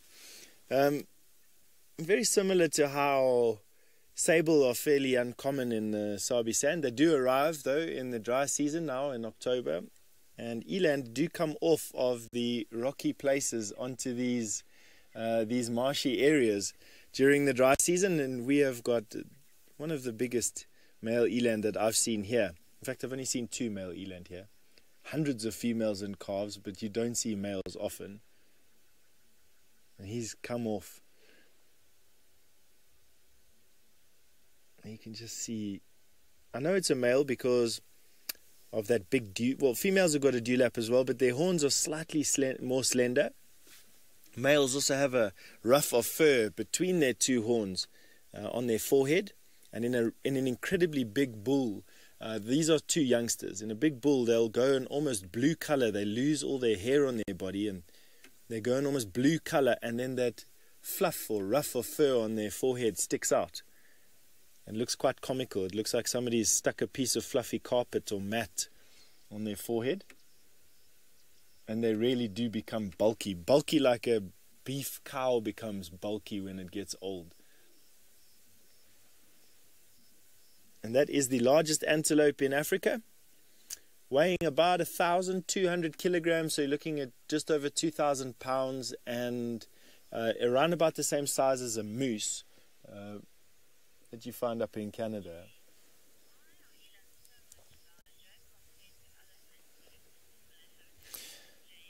James, you'd like to know why are elands so much bigger and so much larger than other antelope in similar habitats?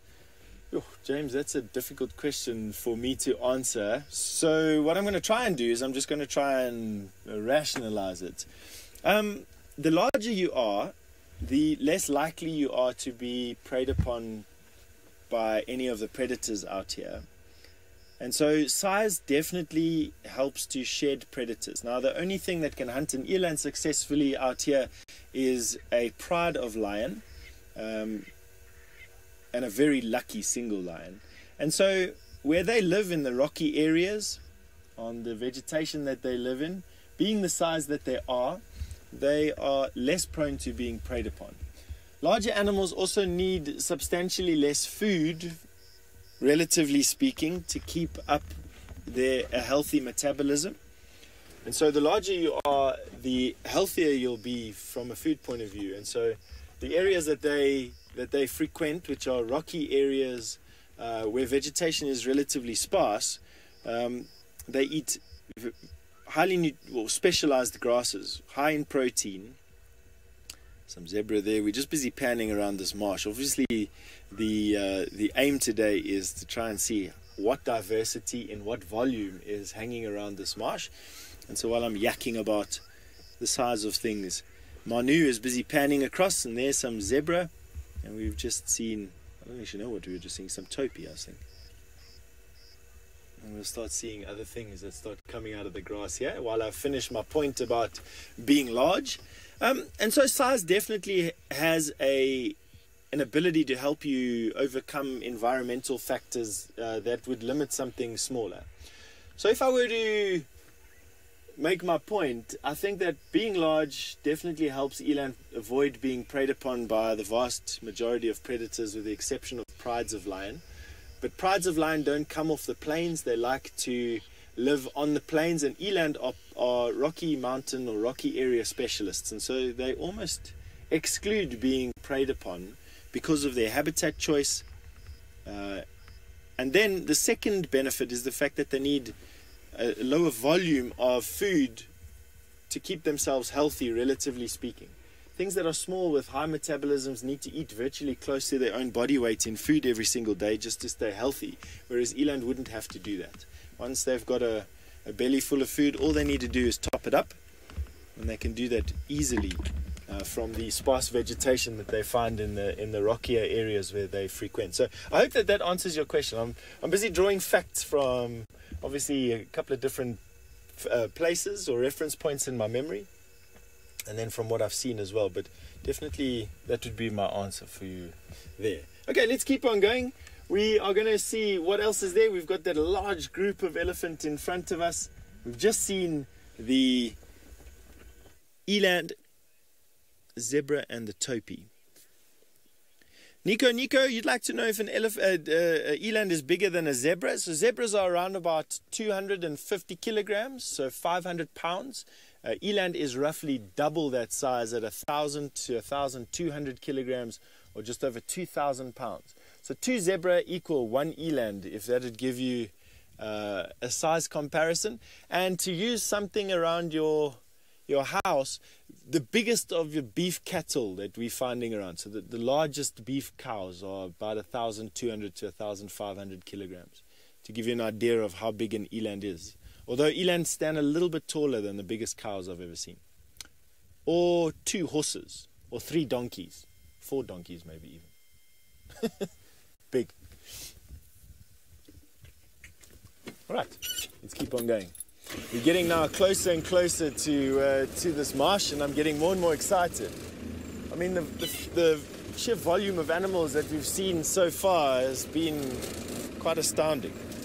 Not unexpected, but pleasantly astounding. The temperature now is probably around about 70 degrees Fahrenheit. It's comfortable, not that comfortable that I can take my jacket off just yet, but definitely getting a little bit more comfortable than it was when we started. Now, before it flies away, off to Tristan you go. Indeed, but once again we're getting lucky. It's been a good time of year for owls lately. We've seen a lot of really nice owls around, and once again another one that is sitting perfectly for us. It looks like a little barred owlet that we've got there. You can see it's got quite a streaky front, which is genuine. No, it's a little pearl spotted. Interesting. It's all fluffed up, maybe that's why it's difficult, but generally barred owlets get streaky kind of fronts to them, and this one looked like it had it, but it is definitely a pearl spotted owlet. You saw when it turned its head, it had those little false black eyes, which the barred owlet doesn't have. There you go, you can see them just kind of at the back. Now, these guys are obviously easily seen, well, not easily seen, but they were seen more so now in the winter months because of the lack of foliage. If we had lots of trees that had leaves at the moment, you'd find it a lot trickier to find them. And so we've been very fortunate lately that we've been spotting lots of these little guys flying around. And I've got Batman on the back, who's generally the best of the owl spotters that we have in camp. He picks them up very easily for the most part. And so, you know, always kind of when you're with Craig, you expect to see little owls, particularly in the evening. Yes, exactly. It's because he's got his sonar and is closely related as a nocturnal being in terms of being a bat, and that's why he's able to kind of find the owls so easily. But no, he does find them very well, and it's always good to be with Craig when you're looking for owls. The other day, Taylor challenged. Were you with me that day, Craig? Yeah. When Taylor challenged us and we gave her a bit of a hiding. Were you with Taylor? Were you with us? No, you were with me. That's right. You spotted the first one. I remember now.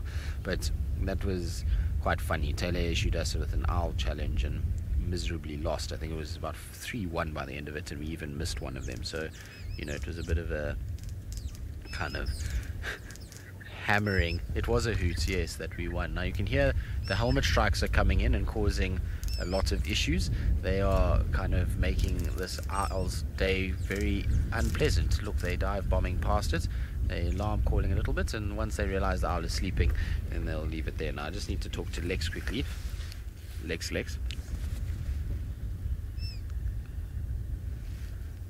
Yeah, Lex, if you just go back a little bit and then you just turn north, that's where the last visual we had is straight north from where your vehicle was. You just need to go back maybe 20 meters.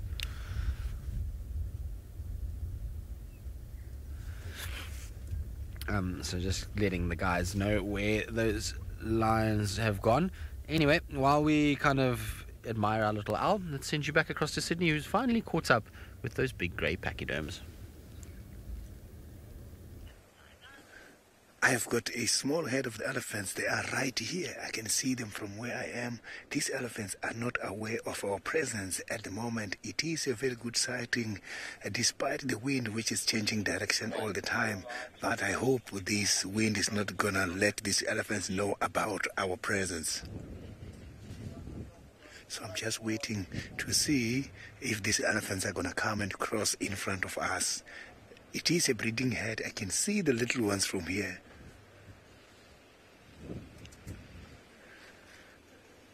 So they are just now very static feeding. Some of them were trumpeting earlier on, but that was just maybe about them greetings or against some of the animals.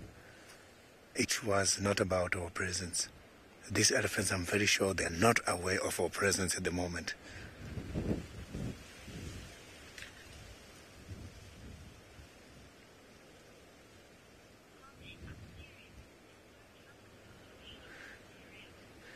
Wisteria, these elephants are so camouflaged because where we are, the area vegetation type is consisted of quite a lot of guarri bush, and the guarri bushes are one of the evergreen trees. This area is still very green. That is why these elephants are so camouflaged. So the vegetation looks completely different from where we come from around the quarantine area.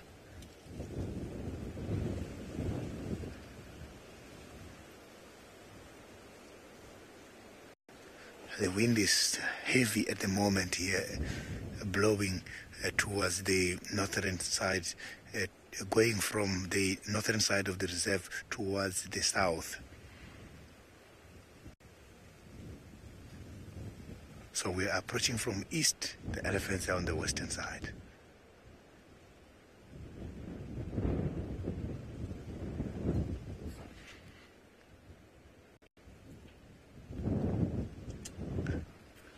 So we're just going to wait here a little bit until the sighting develops. We're not going to move too much.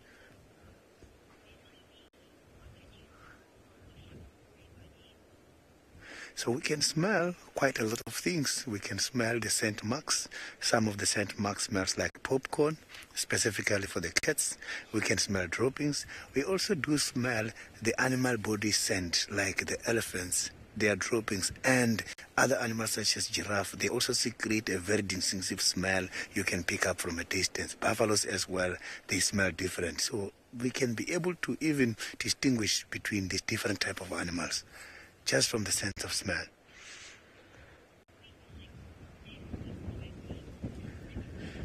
So now let's quickly go to the Masai Mara, where Steph is having a sighting at the moment.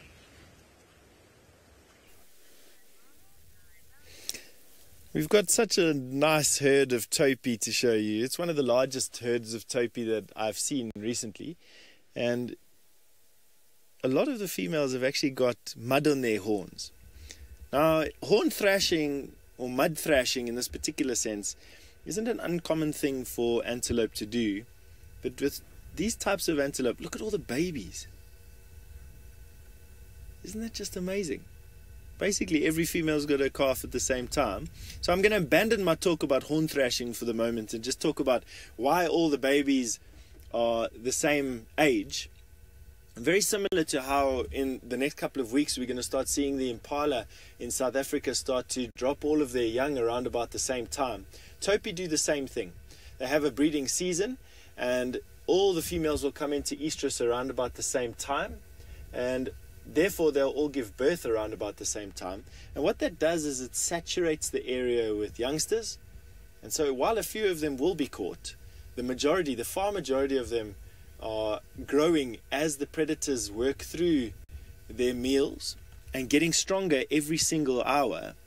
And eventually what will happen is their fitness and their agility will far surpass the predator's ability to easily catch the babies again. And so it's an evolution of a form of making sure that the majority of your young stay alive, or a higher percentage of a species' babies stay alive, going from one season to another. If it was just one baby born every now and again, it would be far easier for cheetah and for leopard and hyena and lion to pick them off one at a time. And that's why we're seeing them all around about the same age. And we'll start noticing it with these baby impala that will come out in the next couple of weeks down in the south where Tristan and Sydney are driving around today. I don't know what Tristan's prediction is on when the baby impala will come, but I actually think he won last year's competition. I'll say that by Christmas all of the babies will be born. Wow, it's just such a fantastic day. You know, you feel really privileged to come out here and come and enjoy the Mara Triangle like we are. We're basically in the central south western side of Kenya, just above Tanzania. And as we were discussing on the vehicle now, the temperature here is just unbelievably perfect for a game drive. The sun isn't too bright, it's not too hot. Slight breeze blowing, wafting in the most unbelievable scents and perfumes from across the grassland. And then we have all these animals to look at as well. Right, we're going to carry on going. These elephants are fast crossing this marsh. There in the background, you will see what I want to show you there. And we are going to try and make our way to those elephants now. Well, we'll slowly get there. Now, Caroline, you wanted to know if topi only have one baby or can they have twins? So, Caroline, generally speaking, they only have one baby. And the reason for that is that the babies are born precocial, which means that they are born fully formed and with the ability to pretty much walk and run from close to birth. And that takes a lot of energy from a mom to hold on to a fetus for that long. You can imagine human babies are born altricial. They're born helpless and virtually blind. Now imagine if we were to hold on to our babies until our babies could walk at birth or run at birth. You know what it's like? They say women are pregnant for 8 months and 1 year. And can you imagine stretching that to 12 months or 15 months or 16 months? Or 18 months for that matter of fact, so that we give birth to a baby that can function as a toddler from an hour after being born. Now, you can imagine to yourself what a massive amount of energy that would take. And so it's really not metabolically efficient to keep twins just because you want to increase your chances or your likelihood of a baby surviving, or to decrease mortality, for instance. But let's have a look here before it flies away. It's just where are you going to land though? Are you going to land some close by? Yes. There you go. Snapshot of the day. Quickly get onto your screenshots. The iconic and wonderful and in crisp focus lilac, well, was crisp focus. There you go. Crisp focus of a lilac-breasted roller. Manu doing a fantastic job to show it to you this morning. And in some decent coloration as well. Now, as we're going into the wet season, these lilac-breasted rollers start to fight for territories and start to vie for the attention of females, and their colors become unbelievably vibrant. This particular one has that greenish tinge to the top of their head, their crest. In my indicator of breeding of a male in breeding colors or breeding plumage is where that crest goes a vivid green. He's not quite there yet, but he's getting there. So back to the discussion on why Topi only have one baby and not two. It's far easier to synchronize birth than it is to have twins, basically was the point I was trying to waffle on towards. And so they have babies that are able to run from virtually the second they're born, well, about an hour afterwards. And then they forego having twins to reduce mortality and rather synchronize birth. In an effort to make sure that most babies in the herd survive to at least their first year.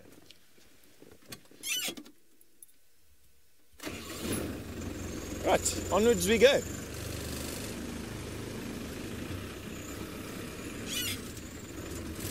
So Tristan, who won the competition last year for predicting when the impala lambs would start being born, has just waded into the fray and saying it's going to be the 6th of November.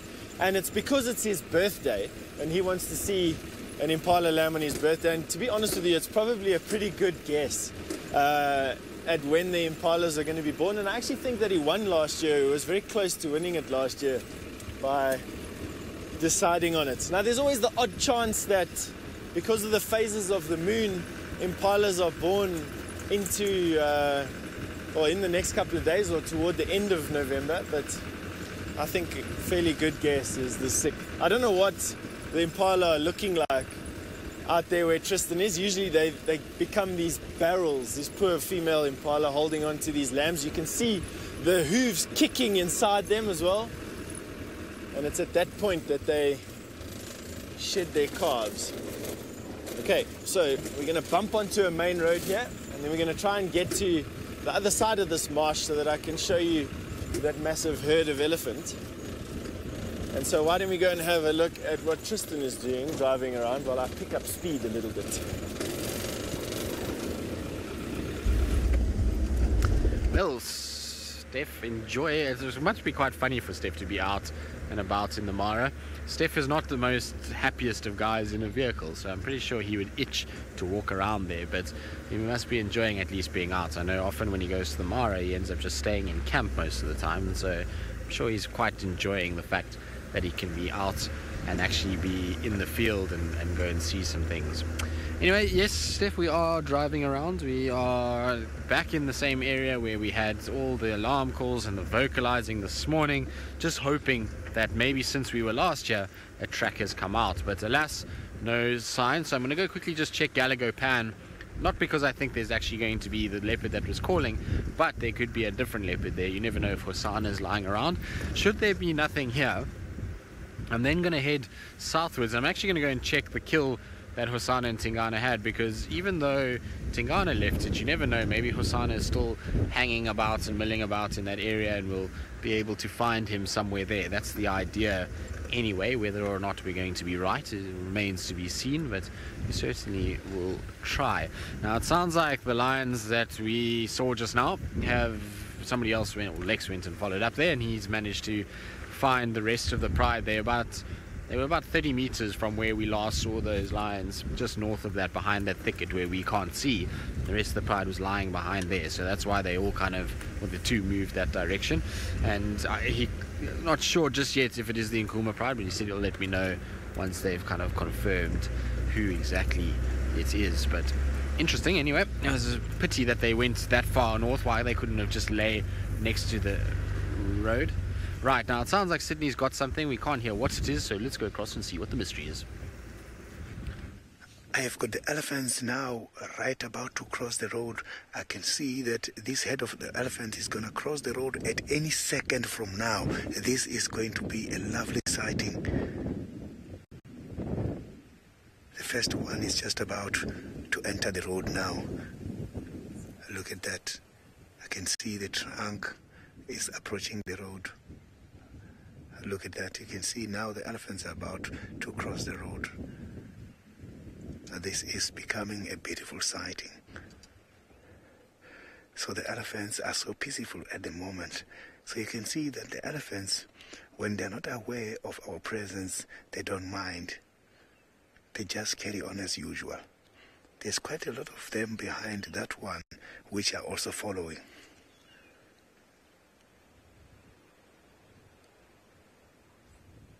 So they are now concentrating on grasses. So, but when they're eating grasses, it means they must have to eat quite a lot, because grass does not have quite a lot of energy. It doesn't have quite a lot of nutrients in order to support that. Look at that. This is a big one. This looks big.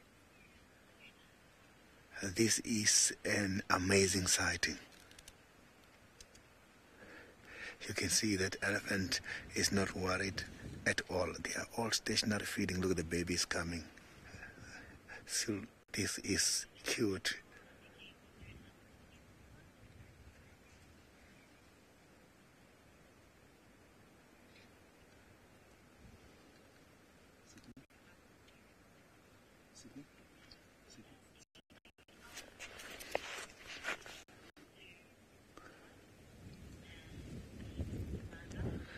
A very, very good morning and welcome to the guided walk. I am Sydney Niconico. I'm traveling with Senzo. I am now by the western side of the Greater Kruger National Park, Sabi-Sands Juma Game Reserve. I've got an epic sighting of the elephants here. These elephants are stationary feeding, not disturbed at all. I can see that this is a breeding herd. They've got some small ones, and these small ones are feeding together with the big ones. When the elephants got the babies is when they can tend to become very aggressive. But at this stage, because these elephants are not aware of our presence, everything is just normal. The wind is on my favor. You can see the wind is blowing much more towards my direction, and this shows that these elephants are not going to pick up my presence, and I'm very happy. I'm hoping this wind is not going to change at all. If the wind changes, you will see there will be a little bit of a situation here. So these animals are going to be feeding for all day long. It can take 18 to 21 hours, these elephants just feeding. So they spend much of their time feeding. If they don't feed a lot, they're not going to have energy to push that kind of a big body shape. So for your questions and comments, you can follow us on Twitter, #SafariLive.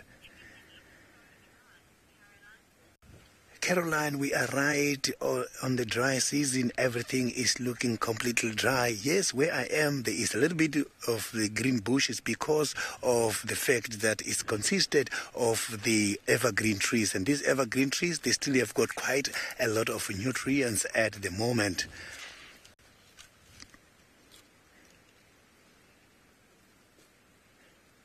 So more elephants are still about to cross and follow this. It is not just a group of 3, so it's quite a big herd. We will see shortly the other ones will be also approaching the road.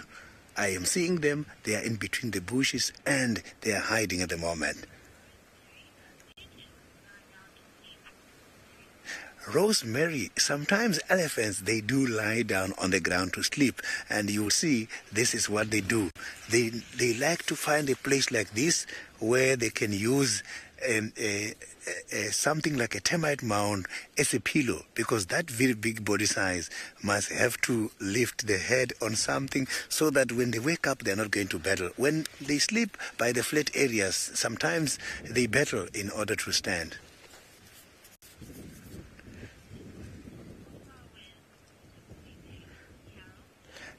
Carol, these elephants are not very far away from the waterhole. I can say approximately 2 kilometers is the nearest waterhole. And now when they've got babies, the activities are much more restricted. They can't walk long distances because it's too dry and the babies are still small. So they must have to be feeding, stopping, and then they go to the waterhole afterwards.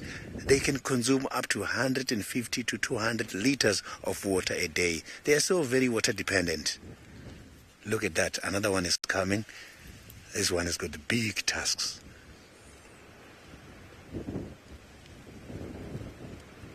So the tusks can grow up to 2 meters. Now I can see quite a lot of them are just about to cross now. You will see, look at the baby is leading there now. Look at that, this is cute. Look at the big one there as well. Another baby is coming. This is amazing.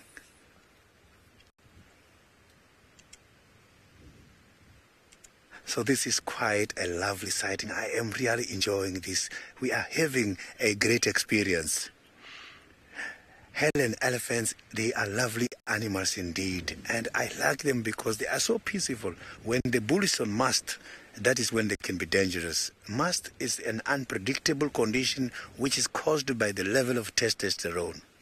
That is the hormone which is responsible for the sexual desires.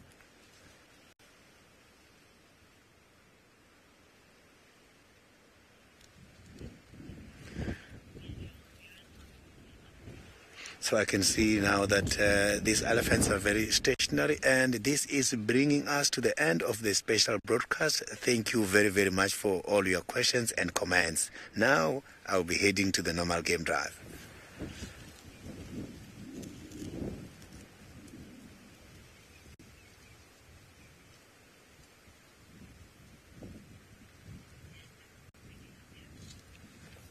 Welcome back. I'm still enjoying the elephant sighting. Look at that. More of these elephants are crossing.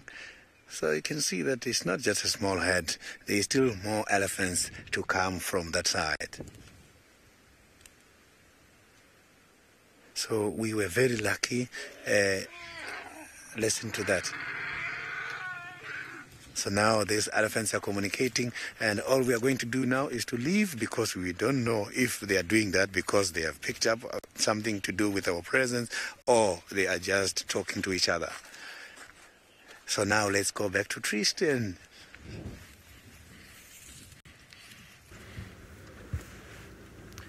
Yes, well, we're back with us, and it sounds like Sydney's having a fine time with his Ellies. Just looking at tracks for what looks like Tingana, where he walked up the road last night. You can just see them kind of coming up towards us. So it's probably from where he left that kill. Nothing was at Gallagher Pan, so I just want to quickly go and check here in case there is any sign of one of them still hanging about. You never know with Hosana. He might have found himself a leg or something and is still chomping down on it and chewing on it. I suspect that he's not anymore and that he's moved off, but you never know with the little chief. So we'll go and have a bit of a scratch around and see what we can get from it. I know that there was a leopard that was seen very close to camp this morning, but who it was nobody can tell us. So I don't know if it was Hosana and he's still milling about there, or if maybe it was Tingana or Tandi or anyone of those, but I suspect the one that was calling would have been Tingana. I mean, I highly doubt it's Hosana, but it just, I don't know, it's difficult to know who is who, well, who would have been where this morning, and kind of what the time frames were between being seen at the camp and in that audio that we heard.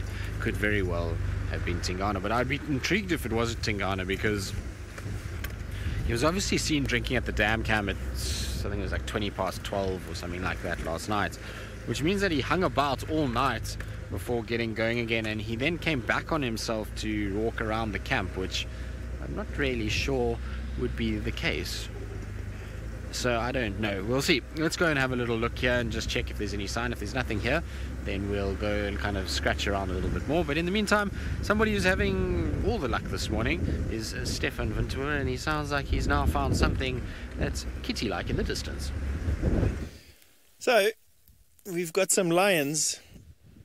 We've been tracking them for about 5 or 10 minutes, trying not to get stuck in this marsh, and out of the grass pops a lioness.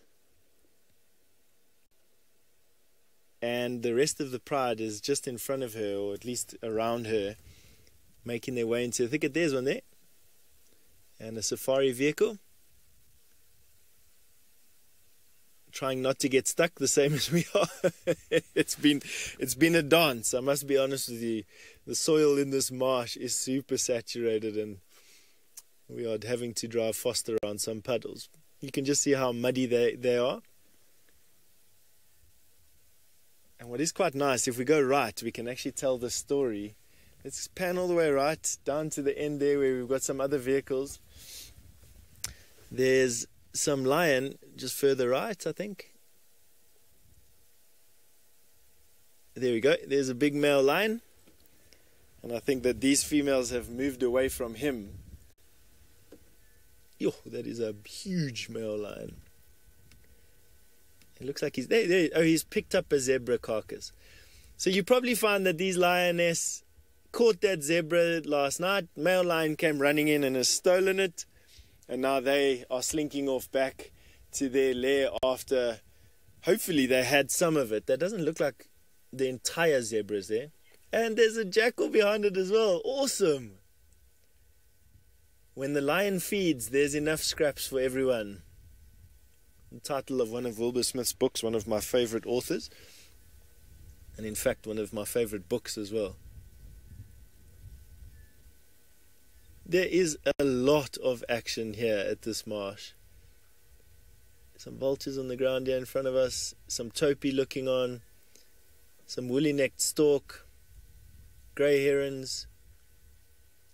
Topi standing watching this lion, bewildered what's happened. Thompson's gazelle, a herd of buffalo. Karen, you say it's busy here in the Mara. It absolutely is. I mean, there's just, we don't know where to look, to be honest with you. It's just been we've parked far away from everything so that we can give you the full picture of what's going on. And then we'll make our way into something. That lion looks like he's moving off into the tree line. He is battling with that zebra. So it happens when you've got half of the zebra in your tummy and the other half in your mouth. It's difficult to walk with roughly 500 pounds of food in your face. I mean, the strength required to do that is just... You and I wouldn't be able to move that zebra off of the patch that it was lying in. Give an example of how heavy that is. You can see him needing to rest. And he drops it. Male lions are like big bodybuilders. They don't really have a lot of stamina. They've got short bursts of immense and stupendous power, but they don't have a lot of stamina. Actually, that being said, I mean, lions that they've got radio tracking collars on in Namibia have been known to walk 60 kilometers in one day. I definitely cannot do that. So perhaps I was a bit harsh in my judgment saying he doesn't have stamina. Carrying a zebra across an open plain in your face is tiring. That's probably the more correct statement.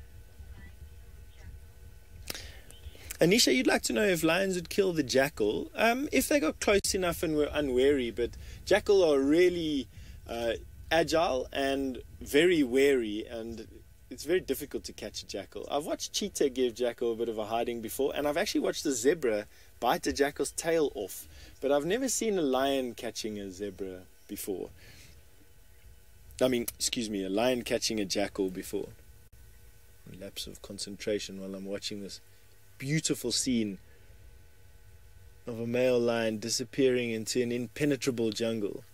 Now the reason why he's doing that is to get the carcass into shade. He knows that the sun is going to come out just now and will start to bake him, is one of the reasons. The other reason is that the I'm just going to have to... No, I won't. The other reason is that the carcass in the open will attract vultures. A spiraling column of vultures will attract other lion, and he doesn't want to have to defend his carcass against any other lion. You might find that this is the center of this particular pride's territory, and so he's got nothing much to worry about. But still, lion have this built-in... What's happening here? Here we've got 2 East African impala. One male, the larger of the 2, is at the back, busy seeing off an interloper. And just to draw attention to the size of these impala. When they finally stand still and we can get a snapshot of one, compare that to the impala that you find at Djuma. There we go. Just got a safari car making their way out to one of the groups of lions. They obviously don't have the benefit of having a massive zoom lens like we have. And so I need to get a little bit closer. We will, of course, go a bit closer in a bit. I just wanted to show you what was happening. And the only way we could show you the female lions walking off and the male lions with the stolen kill and everything else happening over here was by standing a little bit far away from all of this. So now we've got to choose what we want to go and see. We've got to try and not get stuck. This car that's just past us is stuck. It's so muddy here, everybody. It's we're in that marsh that we showed you about. This is the last place where water is. It rained 2 days ago over here, and puddles are everywhere. And the soil that's in this marsh is all alluvial soil and what we call black cotton soil, which just gets, it doesn't compact, it just gets saturated and becomes basically like quicksand, and is a very difficult and tricky thing to maneuver. There's some water in your foreground, and then that herd of buffalo that we saw from way, way away is now inside the marsh and very safe from being preyed upon by these lions. You can hear that vehicle perhaps in the background, busy giving it gas, so to say, in an effort to power through the mud. I don't think we're going to go there. I think we are going to have to find our way around this. We are not going to be able to make it with our tires that look very similar to my head. Not the best finding traction. Okay, so we're going to try and find our way around this, and in the meantime we're going to send you over to Trist, who's busy looking for some leopard.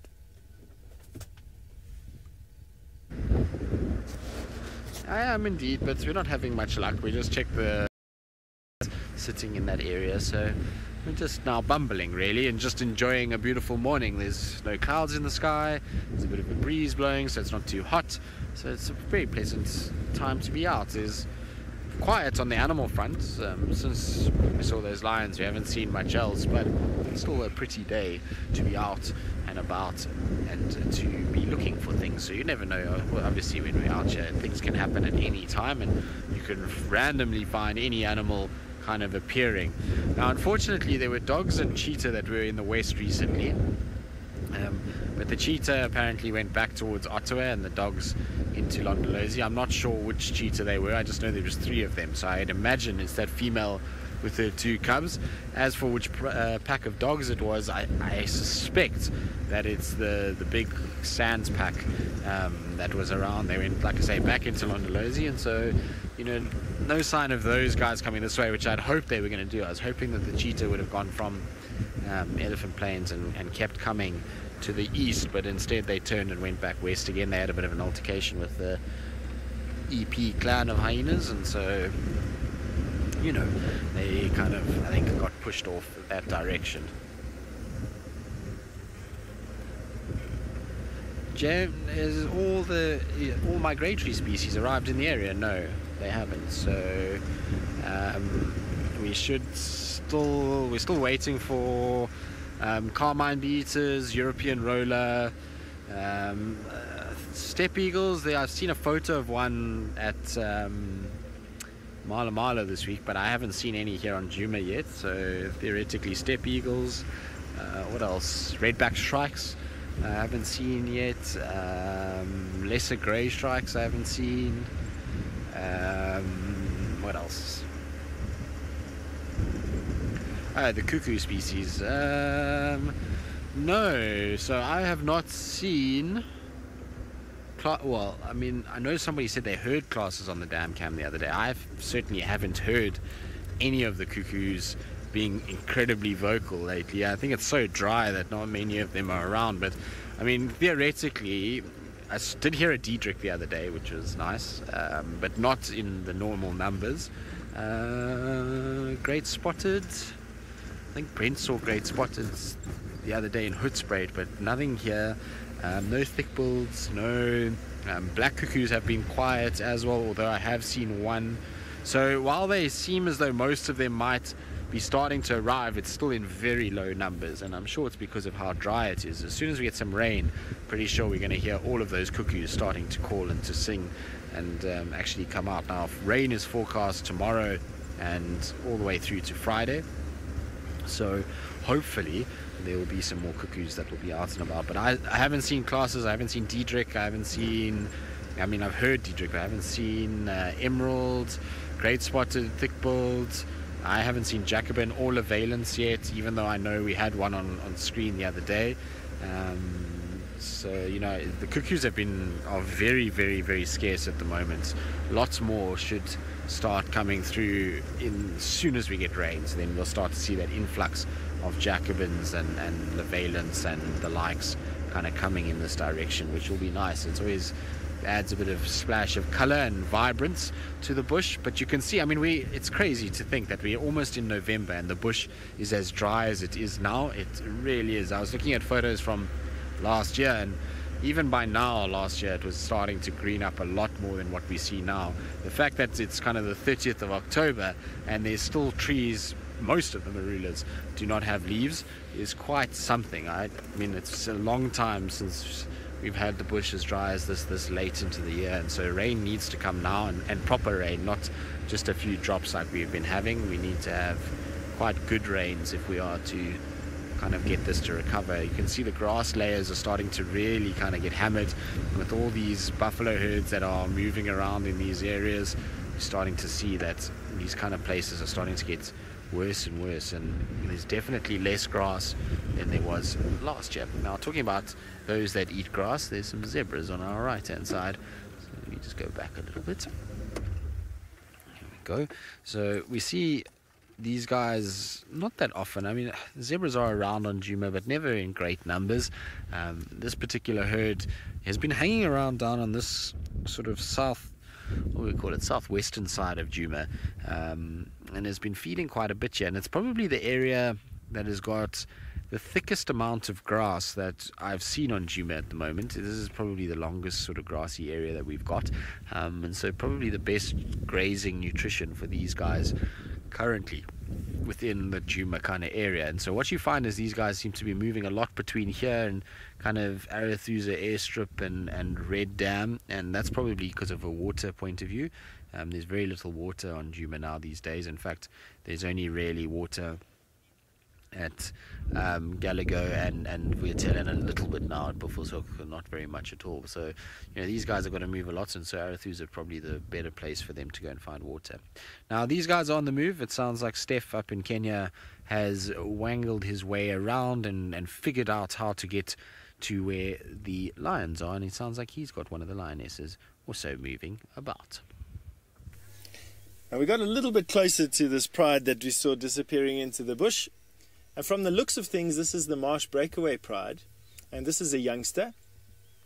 And if you look at the belly, you can see that the belly is not the fullest it's ever been, but definitely they got some of that zebra that male lion stole from them. So they definitely were feeding on that carcass before the male lion arrived. And they got a decent belly full of meat, even the youngsters. And at this particular age, the lion cubs are fighting for their equal share of the meat. They've fully weaned at this point. Lions wean completely at around about 18 months or so. But from about 8 weeks, they're already starting to eat meat. And there you can see that first lioness that we saw. The rest of the pride is around here somewhere. I have no doubt that she'll be head rubbing with members of her pride now. And you can see that even her belly is full. Linda, you'd like to know how far lions travel? That is dependent on the size of their territories, Linda, and also their sex. So male lions tend to wander in thick bush or open country much further than what lions in let's say this area would. Here the concentrations of large mammals that lions feed on is very high, so territories are fairly small, and so lions don't move around as much. In places like Namibia, where food sources are scarce and very widely dispersed, lion prides are dispersed over a massive area. So their prides are, or their what am I trying to say here? Their areas. What does a pride have? Territory. Their territories are large. And male lions looking for mating opportunities would have to range very far. I mentioned it just a little bit earlier that a collared male lion in Namibia was walking up to 40 to 60 kilometers per evening at a stage. And that is much, much further than the male lions will walk here, for instance. At Djuma, the lion prides there occupy territories that are about 5,000 hectares. And it's not uncommon for a male lion to walk from one side of that to another. So 15 kilometers, maybe 20 kilometers.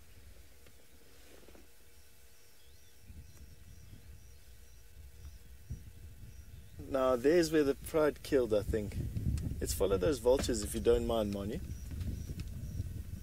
Now have a look where those vultures are landing and you'll see. Nico, you'd like to know if lions fight for their territories? They absolutely do. So they have a core territory which they would defend with their lives, and they have a home range, which is the area that extends adjacent to the core territory, which will be in dispute depending on how healthy the pride is. So strong prides will have a larger home range than weaker prides, but they will defend their core territories with their lives. And that core territory is hereditary to those females. And so you can get a pride of lion whose genetics have been in that territory for, I don't know, 1,000 years, maybe more, as long as lions have been there. Isn't that just the most amazing thing? So the Nkuhuma pride at Djuma, for instance, or this marsh breakaway pride that we're busy having a look at now, may have been living in this area, and their genes are in this area for thousands of years. Isn't that just amazing? So these lions, these ones that we're looking at now, have walked from where you were watching those vultures land on the ground there and squabble. So that was where a portion of this kill is. That male lion stole what they were eating, the zebra, and has now walked into the forest on the other side of the marsh. These lions are now separated by probably a mile or so.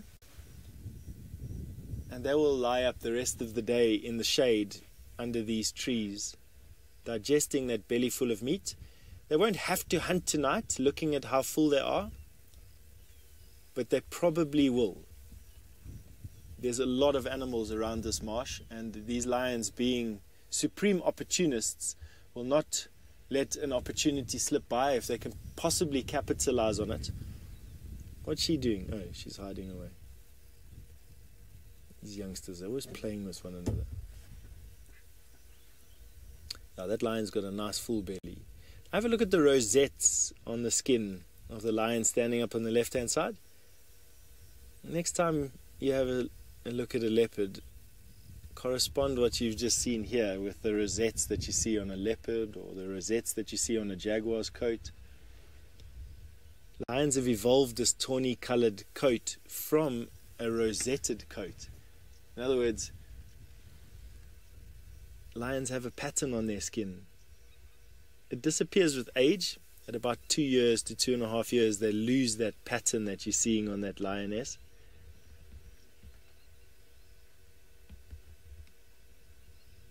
These are uncomfortable. And now the stragglers. They were getting the last little bits of meat that were stuck to the carcass and are now going to go and join Mom and the rest. Let's go and have a look and see what those vultures are busy doing. Chris, I'll answer your question about the trees and the lions behind the lions in a second. There you can see elephant on the top left-hand side and vultures in the foreground. We've got a bunch of griffins One or two Rupel's vultures there, lappet-faced, hooded. There, one flies off. That is a perfect example of why vultures don't do very well where there are lots of trees. You saw the long run-up that vulture needed to take to get airborne. And if there were lots of trees, they wouldn't be able to do that. There's a bateleur flapping up there. That is where the carcass is, or was at least anyway. That's what's left of it. Vultures quickly cleaning it up. That is their ecological function. They do a fantastic job of cleaning up the carcasses. There's one, let's see if one flies off. We'll follow it.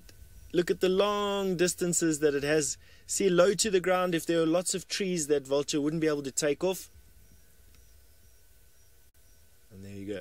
All right, so let's have a look at the chat about the trees. So, the trees that you're busy having a look at over here are three trees. These are pepperbark trees, Warburgias. And Chris, the trees underneath them are a mixture of caper bush and I'm trying to think. They got spots on their leaves. They smell like lavender crotons. Excuse me. I haven't taken a game drive in so long, Chris. Me juggling my memory here is a lot. So that's a lavender croton that you're having a look at there.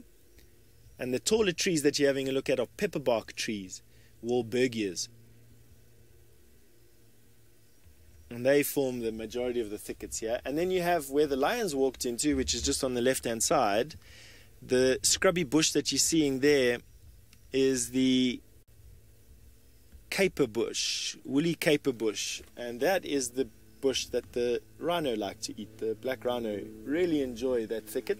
They're virtually impossible to walk through. They've got these wickedly hooked thorns on them and a very furry leaf. And basically, rhino just thrive on them. The lavender croton has got a lavender smell to its leaves, and you can't eat it. It gives you an intense runny tummy.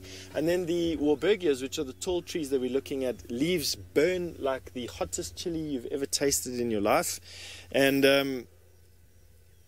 are cropped mainly by giraffe, which is why their leaves on these trees are so far off the ground. And if you have a look at the bottom of the leaves, you'll notice that they all start at around about the same height off the ground, which just so happens to be at the reach of a giraffe's tongue. So that is as tall as what a giraffe can reach, and you'll notice that they're flat on the bottom.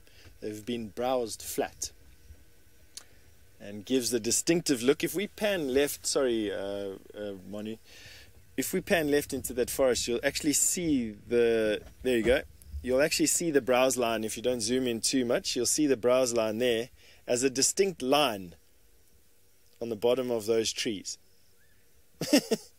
Isn't that amazing? That's the browse line of the giraffe here, after which the trees are free to grow haphazardly as they do. It's nice, eh? With the escarpment stretching over in the background. That is the Rift Valley now extending along the upper course of the Mara River and disappearing into the concessions that you're looking at now. And this young lion that we have standing on her termite mound, surveying her area.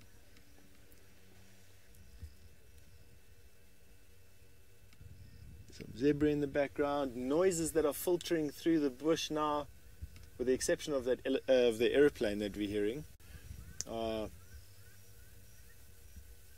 bird making a big noise that I can't identify. Some hippo from the Mara River, which we're quite close to now. Lots of birds. It's lovely. Alrighty, let's go and see if we can get closer to these lions or find something else to have a look at in the last few moments of the show. In the meantime, why don't you go and see what Sydney's up to? So I am now here away from the elephants. We are now heading back, make use of this portion where I am hoping to see something. But here I can see there's some termites who are trying to build. This is the beginning of the termite mound. So this termite mound next year is going to grow, and again is going to grow and grow. You will see it big anytime soon. So sometimes if you can come and measure the outside part of the termite mound, multiply by 3, it will give you the depth of that termite mound. So the termites, they've got soldiers here who are very much big, the major soldiers, and some of them are called the minor soldiers. Minor soldiers are very small and their responsibilities are not too much. The major soldiers has got big responsibility. The major soldiers, they also do something which is called phragmosis. Phragmosis is just a behavior whereby animals use their body parts in order to close the burrow. These termites, they come to the tunnel where it's starting, they come and block it. And when they're tired, they share. Another one comes in, the other one goes away.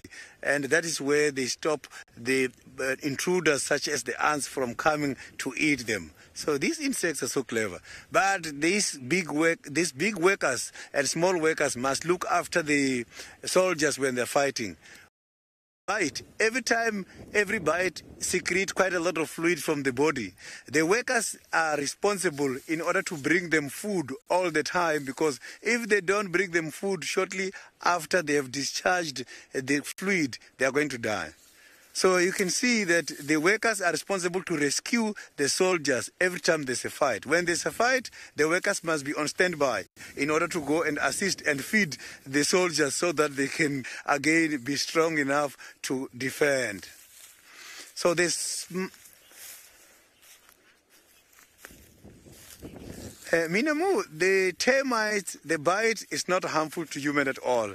When I grew up, I was bitten a lot by the termites because we used to harvest them a lot. You know, there is this what is called entomophagy. Entomophagy, it is the consumption of insects by human. So I am part of those tribes who are using insects as part of their diet. And these kind of insects, we were using them a lot, and we were going there, we just put grass. Let me show you how they were biting me. So you have to take a grass like this, and then sometimes you put snuff on this grass, and you put the grass in the tunnel. When putting the grass in the tunnel, because of the snuff, the termites are going to react. Remember, each colony has got its own scent. When the snuff is coming in, it's going to introduce a completely different scent, and they will smell it and bite. How to take them from this grass? It means I must have to use my fingers like this. Then is when I am taking them out to a container. When I'm doing that is when I got beaten a lot. And sometimes if they are outside there, I must have to collect them and they bite me. And they bite a lot as well when we go to harvest the allets, the reproductives. This is what happens. We go to the tunnel. If the tunnel is going deep like this, the allets will come out here, and the workers, they build a flying pad here. They come out and step on the flying pad, and I will be taking them like this, and these soldiers are going to be around here protecting the allets before they fly. And when I'm catching them is when they will be biting me every time. So the minor soldiers in the termite mound, they've got a small responsibility of controlling traffic. In between the tunnels in the termite mound, you will have these small ones every time busy trying to control the traffic because there's too much movement, and workers are being protected as they are busy working, doing their responsibilities. Imagine small insects having the traffic officers. The minor soldiers serve as traffic officers. Everything is there. Termite mounds are very much well equipped. Each and every department is represented there. So the wind is getting too much at the moment where I am, but we are moving much more to the direction where the elephants are not there. So we left the elephant behind. We are safe at the moment.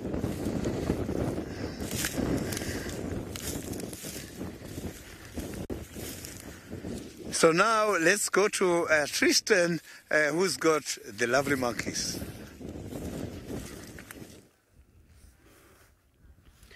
We do have some vervet monkeys. Unfortunately, it's a rather depressing scene at the moment.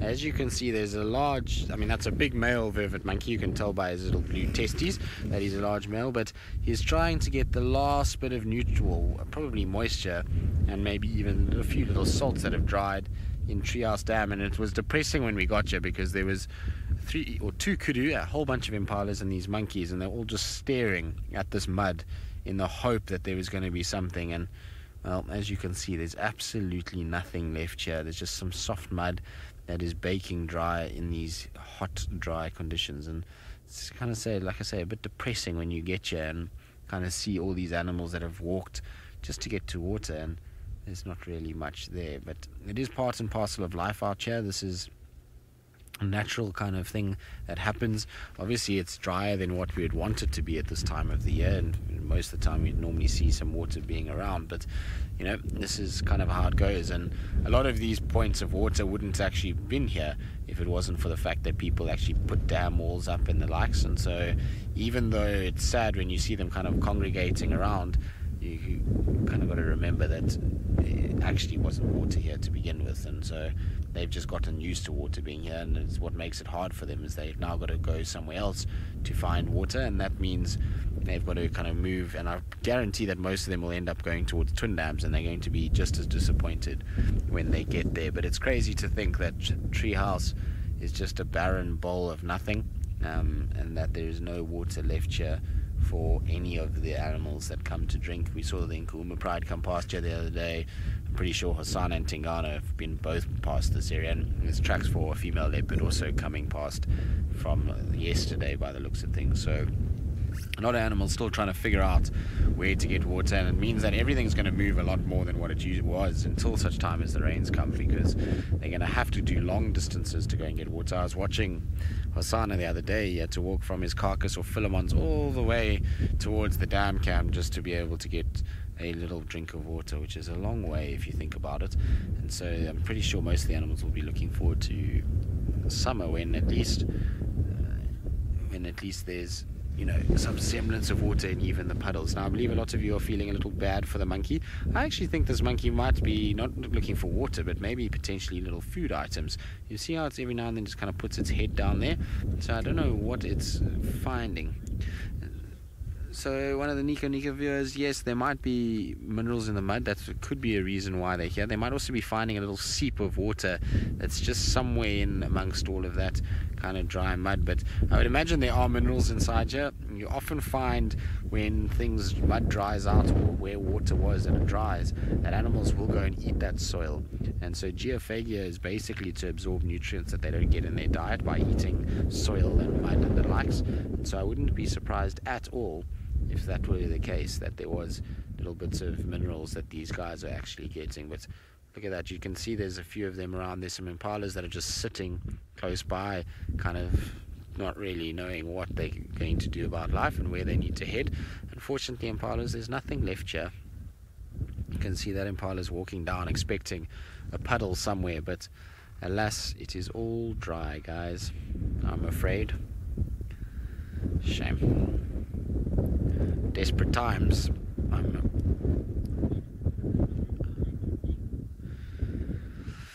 Carol, I suppose monkeys and baboons would be able to do it, but elephants really are the only ones that we see doing it on a regular basis. They also have the tools to be able to dig rather deep in order to find water. Things like, you know, kudus and impalas, their hooves are not really designed for digging nice big deep pits to be able to start drinking out of. So it really is only the ellies that you see doing it.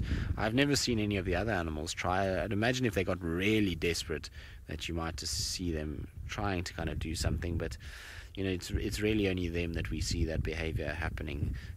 I'd imagine these monkeys and, like I say, and baboons could do it with their opposable thumbs. They'd be able to probably dig deep enough, but the rest don't really have the tools for the job quite like an elephant does. Shame.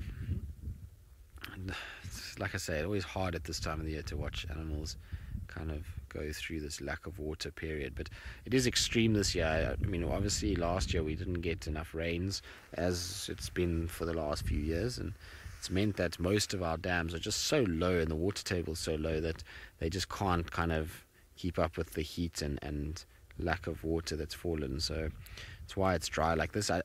Treehouse Dam must have dried during the course of the drought, because that was when they tried to get rid of all the sediment and all of that kind of thing, which they did do. And it amazes me, if you look at how deep that it is actually dried. You know, you think about this time last year, there was water. Treehouse Dam didn't dry at all, but that bowl is deep, and the fact that that much water has disappeared is pretty crazy. It gives you an idea of how much evaporation takes place during the course of a winter period.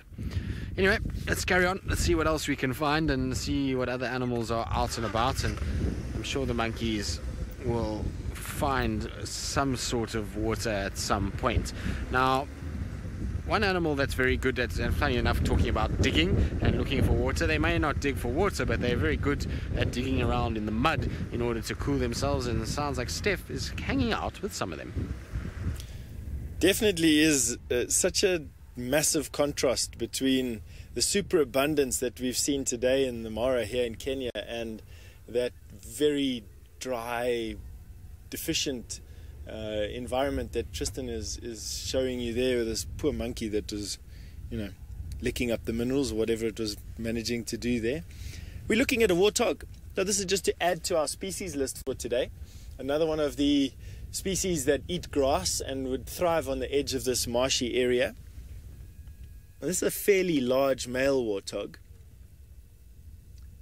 And I know that it's a male because it's got two sets of warts on its face. It's got that protuberance just below its eye, and then if you look just above the grass line, you'll see another protuberance there, another wart. That's its second set. Females only have the set underneath their eye, so this is not, and they have that to protect their faces when they are busy wrestling with each other. I think it also makes them look more dramatic. I wouldn't say it makes them look prettier, but definitely more dramatic, and that must look beautiful for a female warthog. So the male warthogs with the most protuberance end up looking the best and will father the next generation of warthog. What do you call piglets? So that knees down, backside up into the air is just a very comfortable way for that warthog to eat grass and put its nose into the ground. They've got this hard disc of cartilage in their round nose, and they use that as a spade, because what warthogs are after are the rhizomes of the grass. Zebra eat the top of the grass, the inflorescence where the flowers are. Warthog eat the rhizome, which is the piece of herbaceous grass material that lies usually just below the grass, the surface of the soil, and they use that flat disc of their nose to spade up the rhizome and then eat it. That's what they like to eat. And having that angle puts that neck, that thick neck that they've got behind that blade on their nose, and allows them to, with minimal effort, spade up those rhizomes. Now the grass here, to give you an example, the grass is so thick you cannot see soil between the rhizomes. So it's just one thick mat of grass. When you go back to Tristan or to Sydney just now, correspond what you see here with what you see there, and you'll notice that the distance between tufts of grass there is in some cases a couple of feet. So whereas here there are millimeters which separate the rhizomes, there are feet which separate the rhizomes. And it's just testimony to the fact that we are on the equator here. The sunlight shines directly and for long periods of the year. Rainfall is not that much more than it is at Djuma, but definitely is higher by about double. Djuma then have a winter where the sun strikes the surface of the earth at a more oblique angle and therefore doesn't provide as much sunlight. And of course, grass battles with those conditions. So the further south you go, and they're good, I don't know, as the crow flies, just over 2,000 miles away from where we are now. Definitely very different. Colbert, you'd like to know if we're inside or outside the Rift Valley? Colbert, that escarpment that you're looking at there is one of the western edges of the Rift Valley. We are in it as we are further east. The Rift Valley's other edge, or the eastern edge, is east of where we are by about 200 kilometers. So from where we are now, we're in a valley we are close to the western edge here, and the eastern edge there is 200 miles away, and Nairobi lies on top of the escarpment, just on the other side of the escarpment. So we land in Nairobi when we come, and we either drive down into the Rift Valley and across it 200 miles to the western edge, and we are here, and then on top of the escarpment about here lies Lake Victoria. And as this escarpment dips into the Lake Victoria basin, then the Rift Valley phenomenon disappears.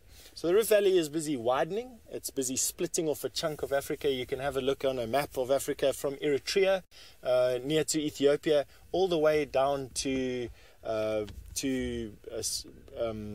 Swaziland in South Africa. This huge chunk of Africa is busy peeling off of the continent as the Himalayas get taller and India gets smaller. Africa is splitting away. It's all on the same continental shelf. And you can imagine, I mean, it's actually on a titanic scale if you imagine that this crust that are broken up into plates, very similar to a dried mud puddle, are carried on convection currents of liquid rock that is below our feet, thousands and thousands of kilometers deep. I don't know, it blows my mind. It's enough to form these mountains. That's how strong it is. All right, let's keep on going. We are still driving around this marsh. I think I bit off a chunk a little bit too big. I was a little bit too ambitious when we set off today to try and circumvent this marsh, and we've only managed to do about a quarter of it. But just think about all the animals that we've seen in that quarter. And yeah, while we look for some more to add to that list, why don't we go and have a visit with Sydney? Look at that. I have got a very, very beautiful insect here. This is something I haven't seen for quite a long time. This is the cicada. So cicada is one of those insects which makes quite a lot of noise. You will hear them making messages during the day, and the volume of this noise is increased by the level of the sun. When the sun is too hot, the volume gets very high. So the cicadas, males, is the only ones who makes that noise from the vibration of the wings and the make and the body. And the females are voiceless. The reason for the males to make that noise is to attract the females for breeding purposes. This is one of the very difficult insects to see. When this insect is up by the branch, you will never see it because they get very camouflaged. But here I can see it's very much stable. For the first time, I'm seeing the cicada on the ground, open space like we're seeing now.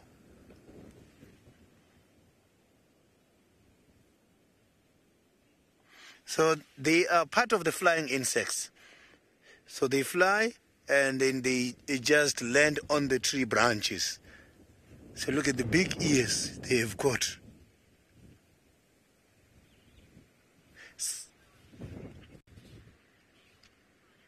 Yeah, maybe it's listening to me. So that noise, you will hear it from very far. And when it's a lot, somewhere towards October, November, they will be making quite a lot of noises.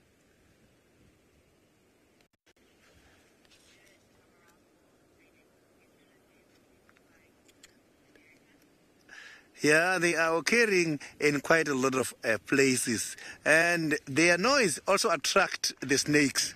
I have seen the snake looking for the cicadas by one of the thorn trees before. So these insects, they've got a lovely noise. So now we are just going to carry on and see what we are going to find next.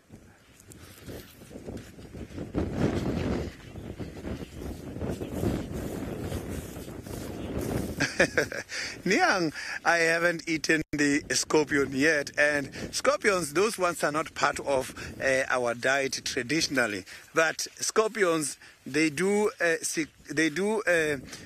secrete venom, and the venom from the scorpions is what we use in order to make the traditional anti-venom as well. So that is the only part we are interacting with the scorpions.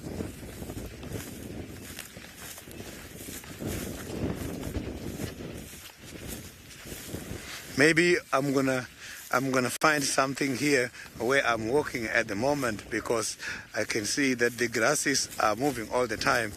So no insects are here. Maybe all the insects are on the road, like what we saw now, the cicadas. They are not by the grasses. Predation maybe is taking place too much by the grasses.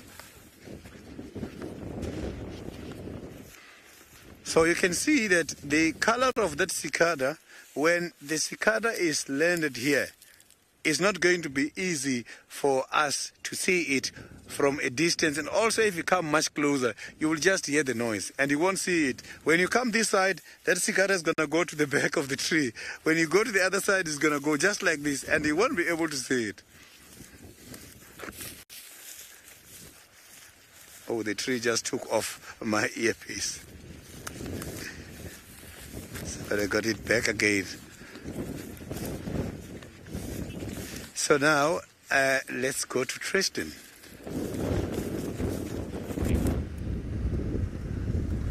Well, nice that there's a cicada around. That's very, very cool to hear about. They're such amazing little creatures with the ability to produce the sound that they do, and their body structures and how they have that special resonating organ that they're able to tap with their legs that causes that incredible sound. So that, and also the longevity of the insect itself and how long some of them stay dormant for before they'll actually hatch. There's certain species that can be up to 20 years that they are kind of in the ground waiting, and then when conditions are right, they then come out and hatch, which is pretty incredible.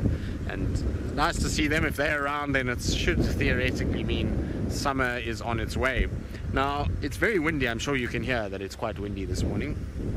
And so that must mean that a change of weather is coming. Is when we start to get wind like this, then it's typically the weather is going to change, and we're going to start probably getting maybe a little cold front that comes through. I don't know what the weather kind of, or the rain sort of forecast is, if it's thunder showers or if it's just what do you call it, just showers, I suppose, little soft rain.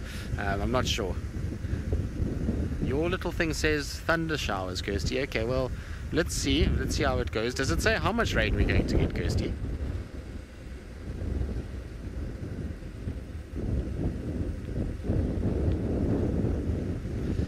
So Friday we need to build an ark, apparently. It's the great deluge that is coming on Friday. It's Steph's deluge that is 2.5 years late, is arriving for the great flood. No, I mean, apparently Friday is supposed to be the rainy day. Let's see. I would imagine with wind like this that we're going to rather, in all likelihood, be getting frontal weather, which is generally soft rain, not too many thunderstorms in that. But you never know. If it gets really hot by this afternoon and the wind dies a bit and there's a bit of cloud build-up, then it's possible. There's a little southern black tit that's bouncing around in this tree. Oh, don't go behind the branch now. Where have you gone? Oh, there, it's flown. Can you see it there, Craig?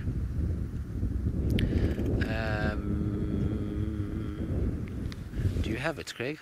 Yes, there it is. There's a beautiful southern black tit that's bouncing about.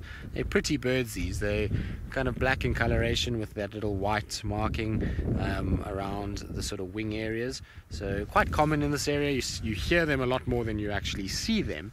But they are very, very common. And what it's doing in this marula tree at the moment, I'm not quite sure.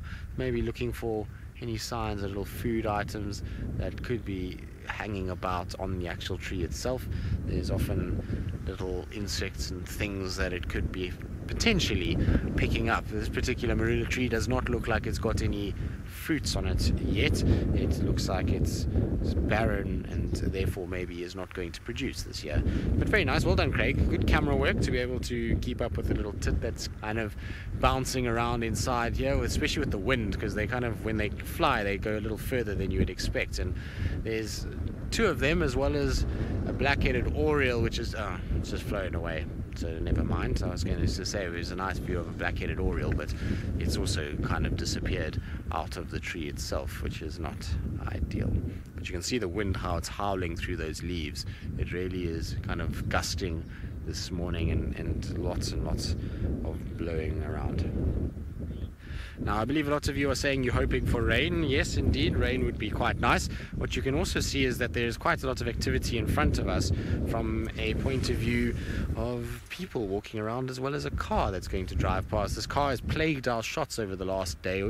Craig and I, yesterday when we started our Safari Lives, were almost in fits of hysterics because we had planned our whole opening, and then as we planned that, there was a staff vehicle that came at the back, and then as I moved, it kind of followed us all the way around. So I'm sure you would have noticed it, that it was going to be in the background, and much like it is now, actually going to come through at some point. Anyway, it's that time where we're going to head back for breakfast. We're going to try and get out of this wind, and while we do that, hopefully you all have a lovely evening and day ahead. And so from Sydney and Steph, which was a very nice surprise. I wonder how Steph got dragged into a drive this morning. I'm very thankful that he came out, because it's always nice when Steph's about.